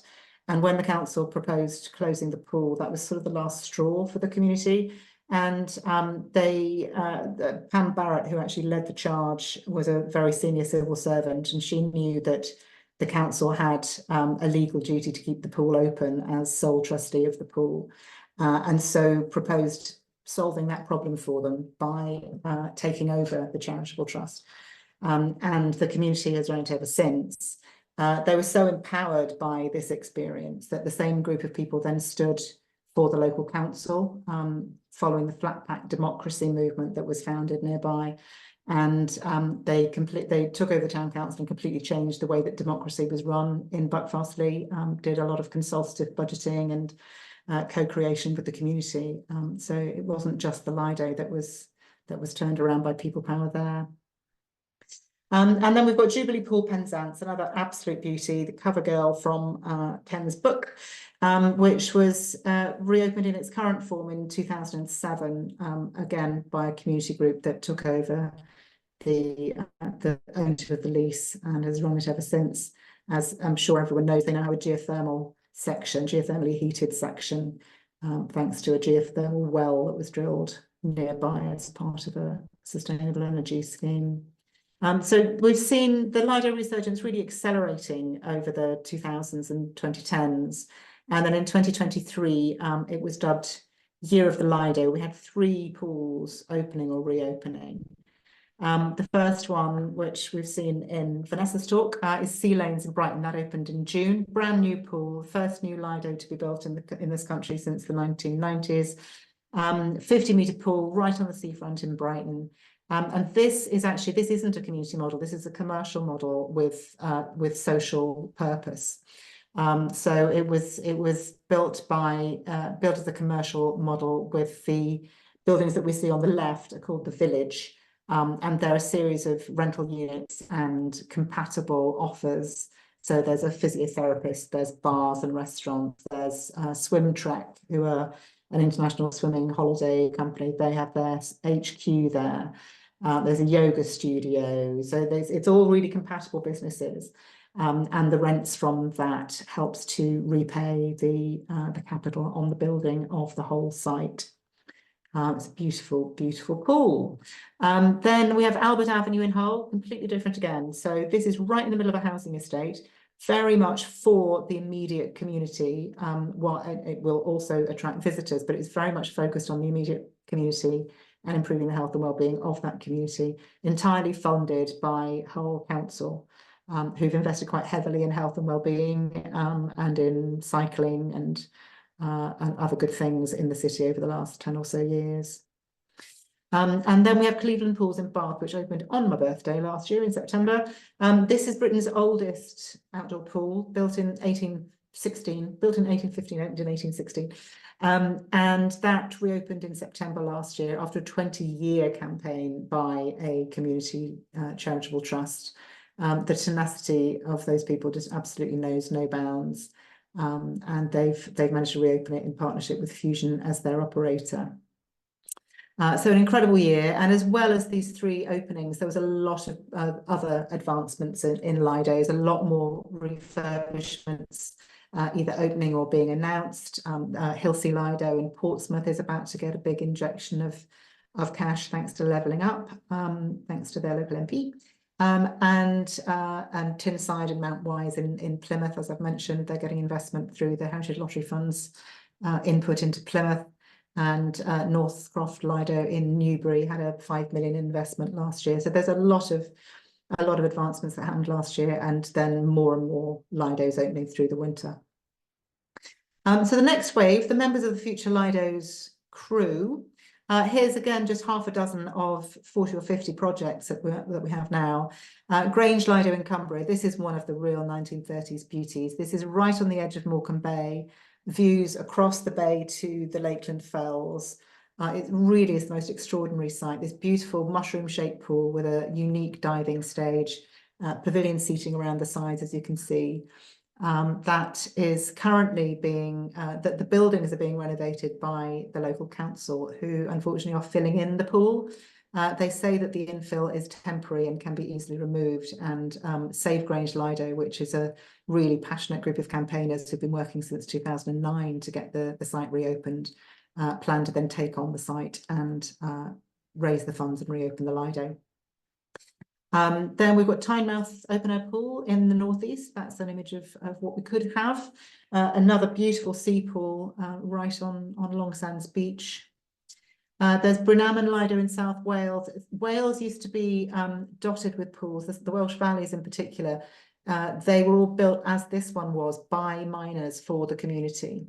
So miners would physically build them, and their union dues went into funding the building of the Lidos. This is actually a bigger pool than it looks. It's about a 50-metre pool. The Wales now only has one Lido remaining, which is Lido Ponty in Pontypridd, which bills itself as the National Lido of Wales, and is the only Lido in Wales. But it is a fabulous pool.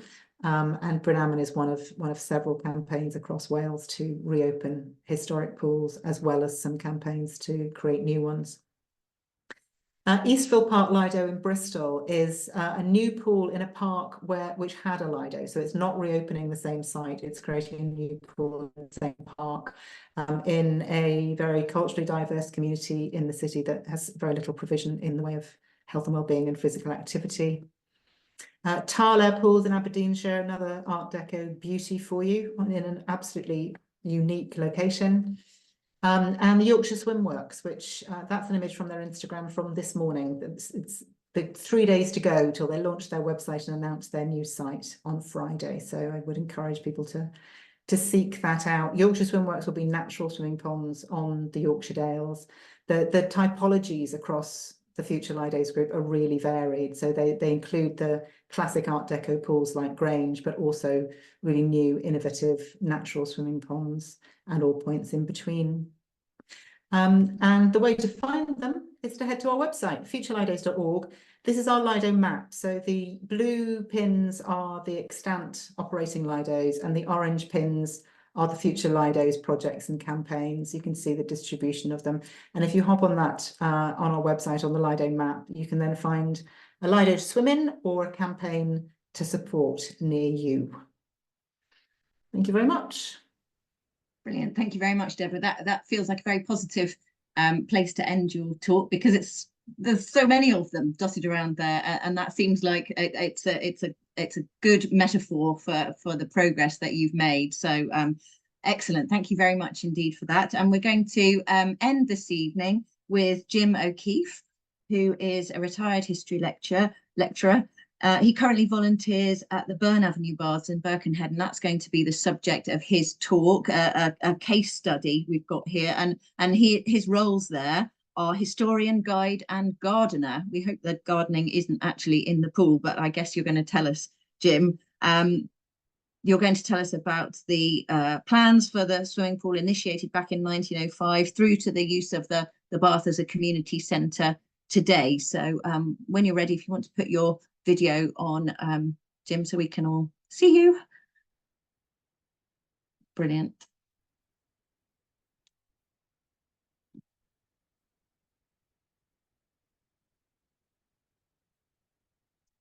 Jim, can you unmute yourself? Okay, unmuted. Perfect. We've got you. You can hear me then, I imagine. We can hear you, yeah. Great. Thank you very much for inviting me to address the podcast regarding Byrne Ave Baths. By the end of this Zoom meeting, hopefully you'll have a greater understanding of Art Deco, the history, current use and future plans for Byrne Ave. Now, my own background is, as you mentioned, Kathryn, history lecturer, Irish education, English education, Irish history, a bit of empire. Also, I've been a swimmer all my life, competing at national level. I came 8th in the short course championships at Guinea Gap, which is just up the road, approximately 5 miles. So I'm very proud of that. Also, I love Art Deco. Now, my love of Art Deco came through a fellow called Nicholas Hawksmoor and his churches, then through the 20th Century Society, and it evolved into Art Deco. Yes, I am currently a volunteer historian, tour guide and gardener, and while the pool surrounds are beginning to look more like this, when I first saw them, they were overgrown and they needed a lot of help, which I contributed to.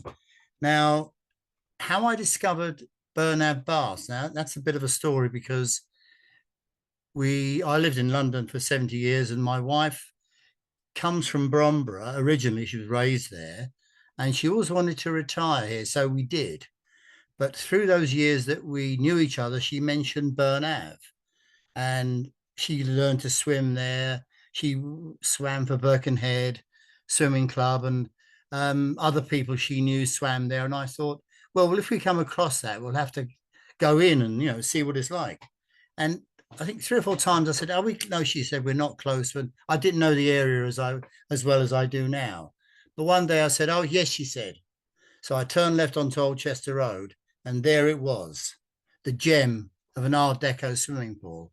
And if you can see the picture, it's plain, it's simple, but it's full of life. It's full of architectural design and thought. And we pulled over and I went in, and it's unbelievable that the terrazzo floors, the walls, it was absolutely beautiful. The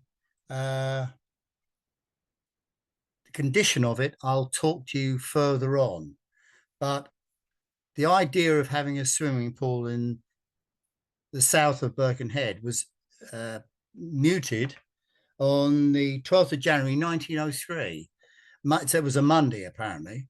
The Markets and Baths Committee of the Birkenhead Council met and discussed the idea, and they looked and said, well, what proposals can we put forward?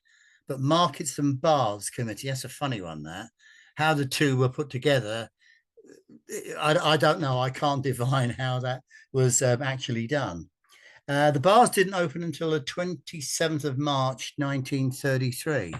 And the very next day, the 28th of March 1933, people were queuing up outside with their money, and they wanted to get in and look at the place and swim, which they did.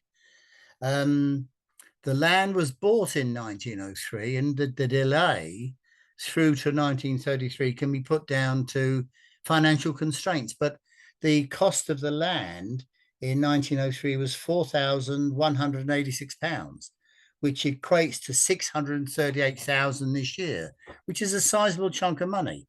But the record of the Birkenhead Council, the Marketing Baths Committee, they don't give very much explanation of why they couldn't raise enough money to build the bath when they could raise that amount of money to buy the land.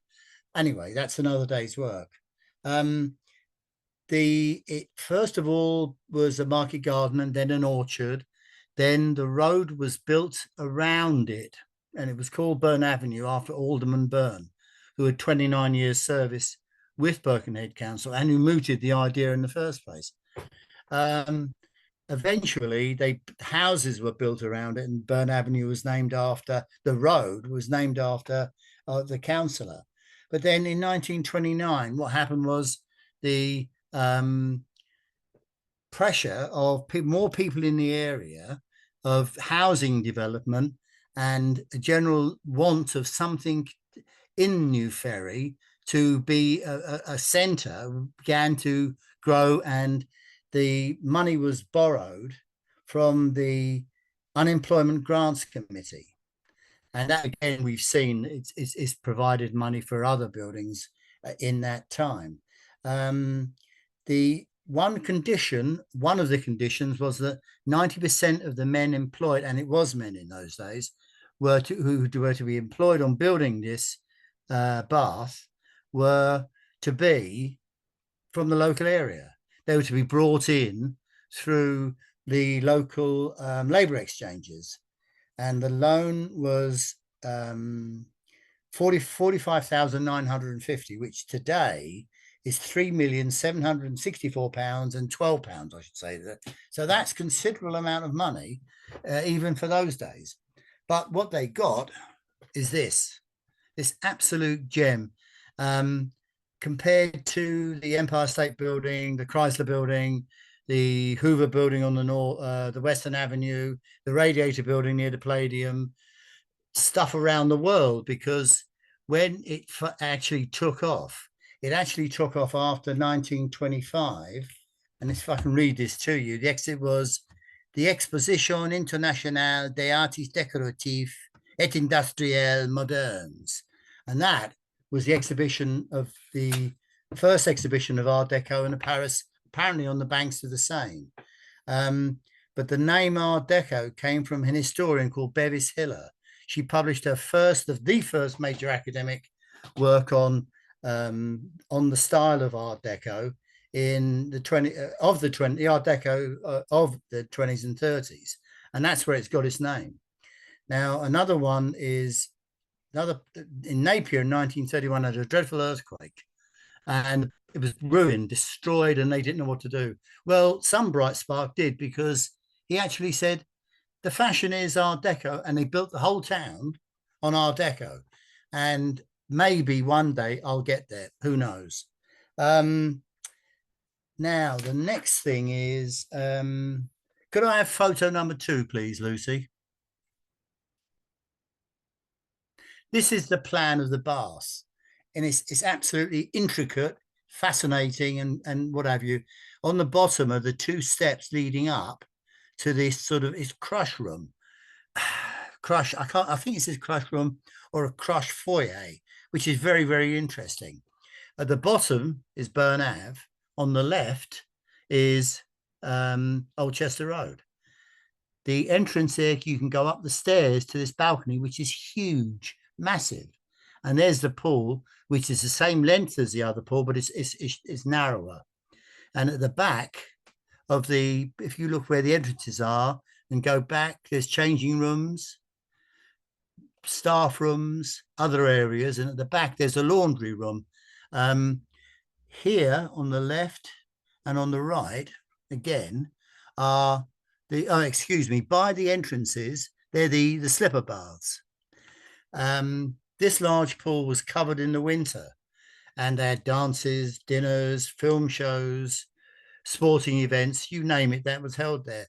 And remarkably, I was born very close to a place in London called Seymour Hall, and they did something very similar in the winter. The pool was 44 yards long, but I think about 20 yards wide. It was huge, not as big as some of the 50-metre pools at Crystal Palace and Wales and Sheffield, Ponds Forge. But they did the same thing. They had a laundry room. They had slipper baths. They had 2 pools. One was a 44-metre yard. The other one was a 33 and a third yard. And they covered that, and they covered it downstairs. They had slipper baths on a bigger scale down there, but the idea was the same. So that maybe is a point of research for me. Did they build the pools with the idea of closing it in the winter and then carrying on swimming throughout the year in that smaller pool? It's very possible that it did. But again, one more little thing about Art Deco, it went around the world. And if you put in towns from Glasgow, most of Europe, any big town, India, Pakistan, I'm not so sure about China and Japan. I haven't actually put in Tokyo Art Deco. Australia, New Zealand, obviously in America, the stations that were built across there are absolutely fabulous, gigantic, almost severe, but they've got this certain decorative ornaments which take that severity away and make it absolutely brilliant. Yes, the guy who actually built this was a guy called Robert W. Johnson, who was the architect and borough engineer. Now, my research only went up to 34, and it's sketchy, the council records. But what I can tell you that there was a celebratory dinner held in the covered large pool in 1945 to celebrate the Allied victory in the Second World War. This could have been in September, because I'm not sure they would have covered it in, well, anyway, VJ Day, Victory in Japan Day, was about August the 8th. So they probably had waited for that when the pool was covered, maybe in September. That's a sort of a guess based on facts, an interpretation. The next thing is what happened in 1981. The small pool on the right everything was ripped out. The rooms at the back are still there, but the changing rooms and all of these things at the bottom here, which I'm not sure what they are. It could be showers, gents, something. I think they're late. I'm not. There could be showers or changing rooms there as well. I bet they are. It was all ripped out, and it was covered. And since then, it still is a sports hall where any sport or any occasion, dancing, not cinema, because the cinema had a box in the large pool, which it's still there today, and you can see the box that would let you show out through there the films. To a certain extent, they ruined the small pool, but at the time they may have thought that that was the practical thing to do. It was getting expensive. 2009 was a unbelievably bad day, because one Monday morning, I'm not sure of the date of this, a notice was put on the door: this pool is closed. They didn't consult anybody, the staff, people from local organizations or anything. They just closed it. And that remained there the same until 1917. But they planned to have it, to build a block of flats. And I would not be involved with Byrne Ave today if that had gone through. In 2017, a trust was set up to rescue the building. And in 2019, the current CEO, Jane Richards, took over and managed to have the building listed as Grade 2, Historic Britain. Historic England. Could I have the 3 and 4? Oh, thank you. That's it for the moment. That's how it is now. That's roughly how it is as we speak. This was probably taken a year or two ago, but you can see the substantial nature of the building, and their porpoises on top, by the way, the left and the right. We discovered that last year. And we think that these round things are representative of different counties. I can't be sure. We're not still into getting that the representation of those circles on paper or research is done to it. But that's how it is. It's still a beautiful place. It needs work. Currently, the bars are a community centre for the people of New Ferry and the Wirral, of course. Now, New Ferry is a very poor area. Some of the rates of poverty there are off the charts. It is one of the most deprived areas in the UK, despite what facts and figures say. People come, oh yes, we got 10% of this and 9% of that. All you have to do is walk up the Old Chester Road, walk around the area, and you'll see it there and then. But the pool, you can't see it here. It's got a disability ramp, and one going up to the front door, and then 2 more leading to the swimming pool, which will be, and also the hall, which is used as the sports hall and jumble sales and craft sales. Now, we have a cafe in there, the sports hall, which runs several events. On a Thursday, we have Hub Grub Day, which goes from 11 till 1, or maybe 11 till 2. Anybody who turns up will get fed free of charge. And they can take away with them food, clothing, washing, and sanitary supplies. This is a very, very important part of what we do, because there's so many people coming in, and there are a lot of food banks around on the Wirral, loads, maybe possibly in other parts of the country. But if they are still coming to us, there is a need. So we're fulfilling a need, a community need, which is very, very important. This is a working class area, and not 5-10 miles away west, there's some very affluent areas there. But the M53 is the dividing line. Never the twain shall meet. If some of the money available on the west side was pumped into Birkenhead and other places through official funds, through official ways, then I'm sure that a lot of the social problems could possibly disappear. Not completely, but they certainly could be alleviated. Jane Richards, the CEO, the trustees and volunteers, we hope to raise enough money to return the building to how it was before 2009, and hopefully how it was when it was built. That maybe is a bit of a pipe dream, because so much damage has been done. But where we can, we will. And Jane has actually bought lamps and various ephemera doors and to fit in with the design that Robert Johnson originally thought was a good thing, because it's a wonderfully compact building. It's absolutely terrific. Millions of pounds will be needed to repair the 2 roofs. Could I have the next 2 photographs, please? Now, this is the large pool. These doors are made of teak. The chairs, the stalls are made of teak. Behind us here is a room up there where they showed films. And there are photographs, which I probably should have included, but didn't, of this back in the day when it was covered. And it's absolutely terrific. It's very light in there too. Could I have the next one, please, Lucy? Now, that corner on the top right, you can see is falling down. People, the scallywags, whoever they were, they came and ripped stuff out the roof and sold it and did what they had to do. But I believe is it a few years back, and maybe 3 years ago, they did an ad for Lucozade in here. And what they did, they put over nets between the 2 areas to cover it so that nothing would fall down. Well, they're still there, but 1 or 2 have dropped down and ripped the net. The 1 or 2 pieces of the ceiling, which are solid concrete, have gone down and ripped some of those nets. But this is a dreadful shame. It really is.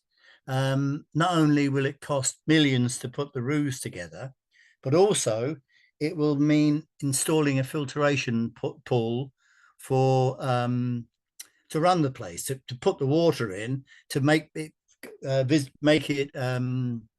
viable for swimming. As you saw from the photograph 2 away, it's a very solid constructed building. It really is. There's minor things. The roofs are in dreadful trouble. Now, I'm 72 and I'm taking my vitamin pills every day in the hope that one day I'll be able to swim in this pool. Thank you.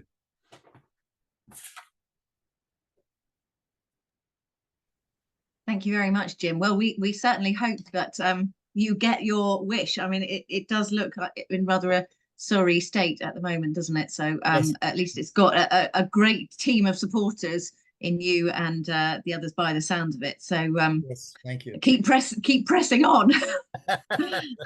I think that Deborah's presentation shows you that it can be done, can't it? You know, when there's a will and there is this sort of movement behind getting these swimming baths back into positive use. It's great that it's still in the community, but actually if we can get it back to its original use, as you say, that would be superb. So it's now time for a few questions before we part for the evening. So I've just looked in the Q&A. If anybody wants to put anything in there for now, please do. Delighted that Chris Roman-Lee is with us, and he has praised you all. Thank you very much for the broad selection of talks, which indeed it has been. It's really lots of different perspectives, but kind of themes running through them. And Chris would like to hear from Ken and Deborah your thoughts on the future of public blue and green spaces in our towns and cities, which, you know, that, as he says, are more crucial than ever with warming cities, polluted waterways, financial strain on the NHS. How do you both see the incoming government ensuring councils continue to invest in these spaces? It's a big question, but if you've got any thoughts, we'd be delighted to hear them. Do you want to put your videos and mics on?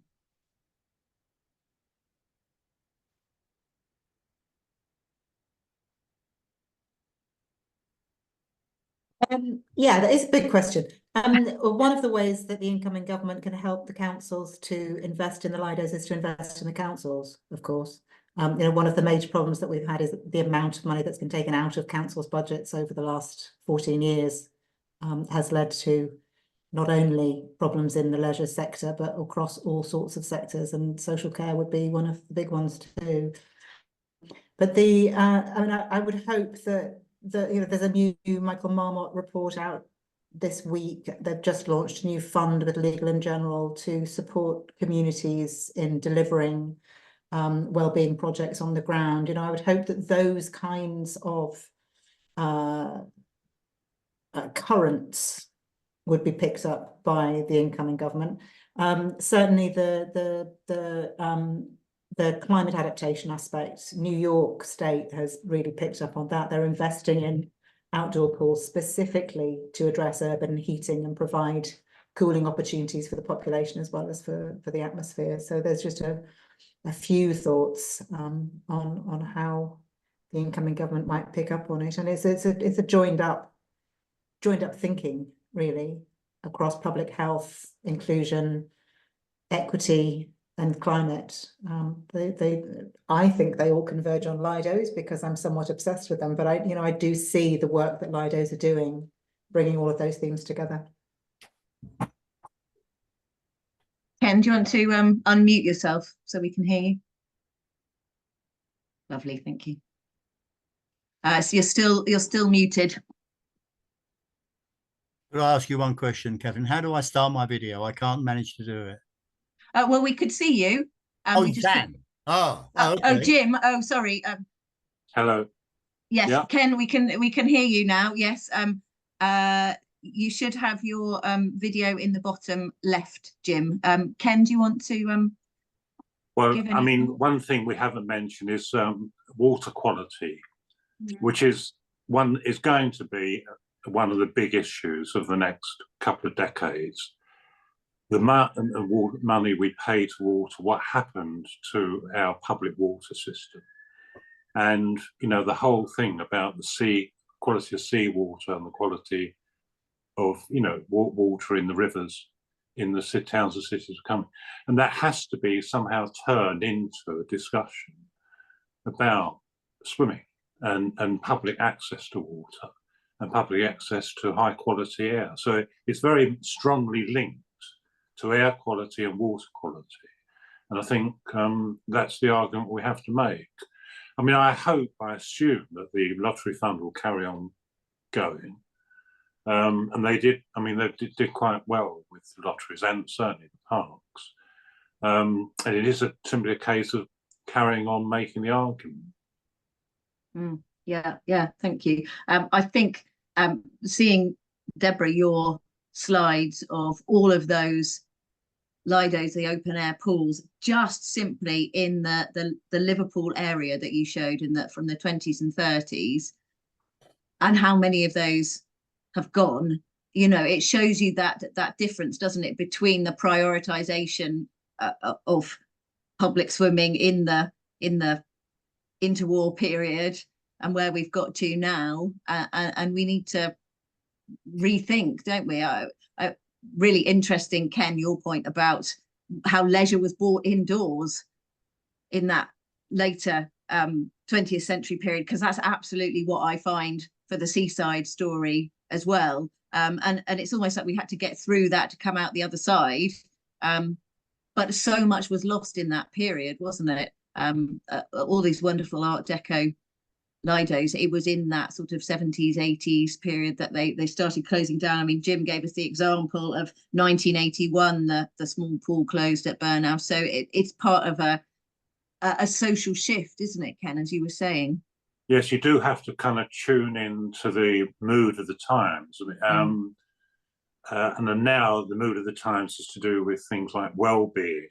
But that's becoming, and mindfulness, and that's becoming focusing back again on individual anxieties, but not about the pleasure of collective places and the pleasure of sociability as being as important as mindfulness is kind of neighborliness and fellowship and community. And I think, again, these all have to be put together in a very comprehensive and reasonable, and persuadable way. Yeah. I wonder if I could bring Vanessa in on that point, because it seemed to me that all your projects were bringing in lots of people around this theme of swimming and around this central figure Mercedes, but clearly she was in herself bringing people together, wasn't she? As this personality, the crowds you showed were just phenomenal, and that sort of power that she gave swimming, that power in the 1930s. I think that's and you're trying to recreate that now, are you? Well, I guess so. I mean, I think we all, and since the pandemic, there's so many more, there's hundreds and thousands of people more swimming now. So it's like it's a different place for swimming. Like there always has been swimming, as we know, in these Lidos. But now it's the numbers, and it's great that everyone is taking an interest. And when you said those dates about the leisure centre, the 70s and 80s, that's like my childhood. I remember going to the indoor, the vending machine, and I was, we didn't have Lidos. So it's kind of, yeah, no, I think I love swimming because of the people in the community. That's what inspires me. And I think everyone here probably agrees with, they're all swimmers too. So I don't know, community, maybe there'll be enough people to change things, hopefully, because yeah, water quality is, I was only sick last week from Dublin Bay. So I went straight to the contact baths the next day for swim. Yeah, maybe the swimmers, there's enough of us now, people becoming aware of things. I don't know. Yeah. Thank you. Can I just ask a question about Mercedes, going back to her as well, about just what did she do afterwards? Did she continue, because her celebrity didn't continue because she got sort of forgotten, didn't she? So what happened to her in her later 10 life? years from the mid-20s to the mid-30s was her kind of main swimming time, and then she just went to her kind of family life really and became quite quiet. So I mean, this talked a little bit about in the book, but I kind of just concentrate on those 10 amazing years, you know. Yeah, absolutely. Does anybody else in the audience wish to answer ask any further questions? I don't know whether there's anything in chat that you see. Oh, thank you. Deborah has put in the chat a link to more information on the lost Lidos of Merseyside. So that's a place to go and look if you're interested. There was a question for me from Lorna about my work with the Seaside Heritage Network. Is there a particular piece of Art Deco heritage you'd like to see saved that's currently under threat? And I have been sitting here trying to think about that. And I came up with some of the Lidos, but thankfully, the ones that are surviving were sort of on Deborah's list of ones that are in the pipeline with people fighting for them, places like Grange and Tynemouth. So that's a really positive thing. I think the fact that we are here with the Art Deco Society is symptomatic of a change in people's opinions about Art Deco, about architecture from the interwar years as appreciated heritage, which it wasn't for a long time. But I think there is this sense that it's important and that we should save it. And so the key buildings are sort of thankfully being looked after. Somewhere like the Delaware Pavilion in Bexhill on Sea in Sussex, they've just had some more levelling up money, so they are there's programs to make sure that is healthy into the future. One that we've had on our radar a little bit is Rothsay Pavilion in Scotland, which really needs restoration work, and it like so many projects was sort of stalled during COVID, but it seems that restoration work is getting underway again. So in a way, the Art Deco buildings are the people notice them more. There's a greater appreciation. It's some of the later ones and even some of the earlier ones are having trouble now because they're less fashionable, I would say. But I have just worked on a walking tour, which is to be launched later this year, of Art Deco in Bournemouth. And there is quite a lot of Art Deco in Bournemouth, which you might not be aware of. Yeah. Sadly, the 1939 swimming baths are long gone, but there are some really interesting buildings, but actually some of those are looking a bit tatty. So maybe I'd argue for some spending down that way. Let's see.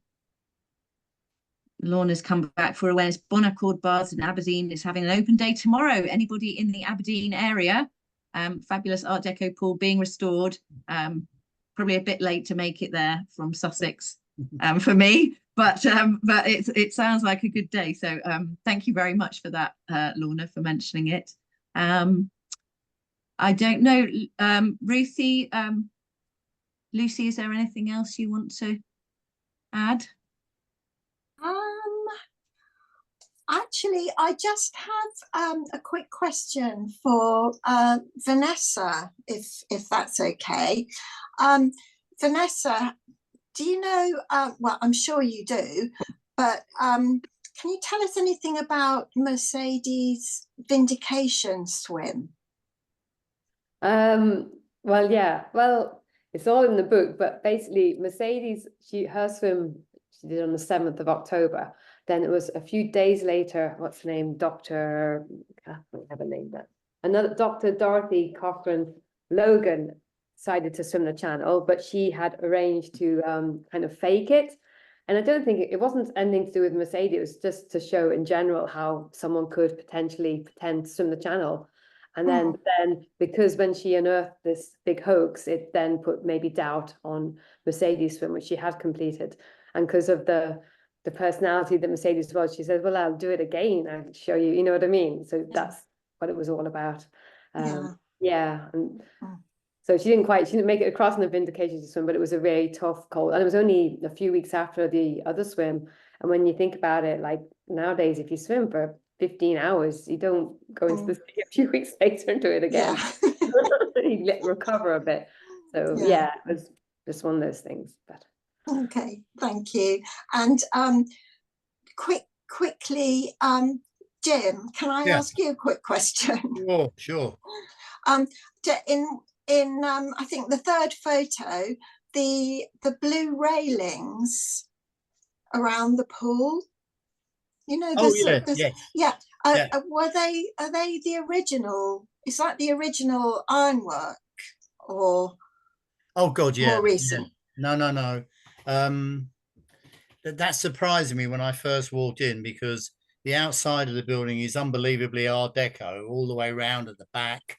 The entrance hall, but you walk into the pool and it's more of a Gothic area to a certain extent. Certainly the framework, the iron and all that. And I think that's what, I don't know, to be absolutely honest, what the original color was, but they will be renovated to the original color when we find out what it was. The blue, I'm not sure about. That may have been done by the council in their wisdom. I don't know. Okay, thank you. Okay, well, I think I better wrap up now. Thank you so much, everybody. I'd like to say on behalf of the Art Deco Society UK, a big thank you to Kathryn for expertly chairing a wonderful series of talks, and also the question and answer session. The whole webinar has been hugely informative and also very inspiring in so many ways. And we could see from the comments that the audience felt the same way. We're so grateful to our speakers, Ken Worpole, Vanessa Daws, Deborah Aydon and Jim O'Keefe. I think we're all now truly inspired about the history and legacy of the Lido, but also how the Lido is moving forward, and something very much for today and for the future, and not just part of Art Deco history. Everyone who's purchased a ticket for tonight will be sent a link on Vimeo, so you can watch the webinar again if you feel like it. And I'd like to give you all the heads up that part 2 of Lidos and Swimming will take place online again on the 12th of September, same time, 6:30, when we'll have a second chaired event with further inspiring speakers on this same Lidos and Swimming theme. There's so much to explore still. Also, please keep an eye out for our June event. It's one of our usual hour-long webinars, and this time it's about Jock Peters, who was a great forgotten figure of American modernism and Art Deco in Southern California. And this talk will be given by Dr. Christopher Long of the University of Texas. There'll be more info on the website in due course. So thank you everyone once again. Enjoy the rest of your evening, and we hope to see you all again very soon. Good night.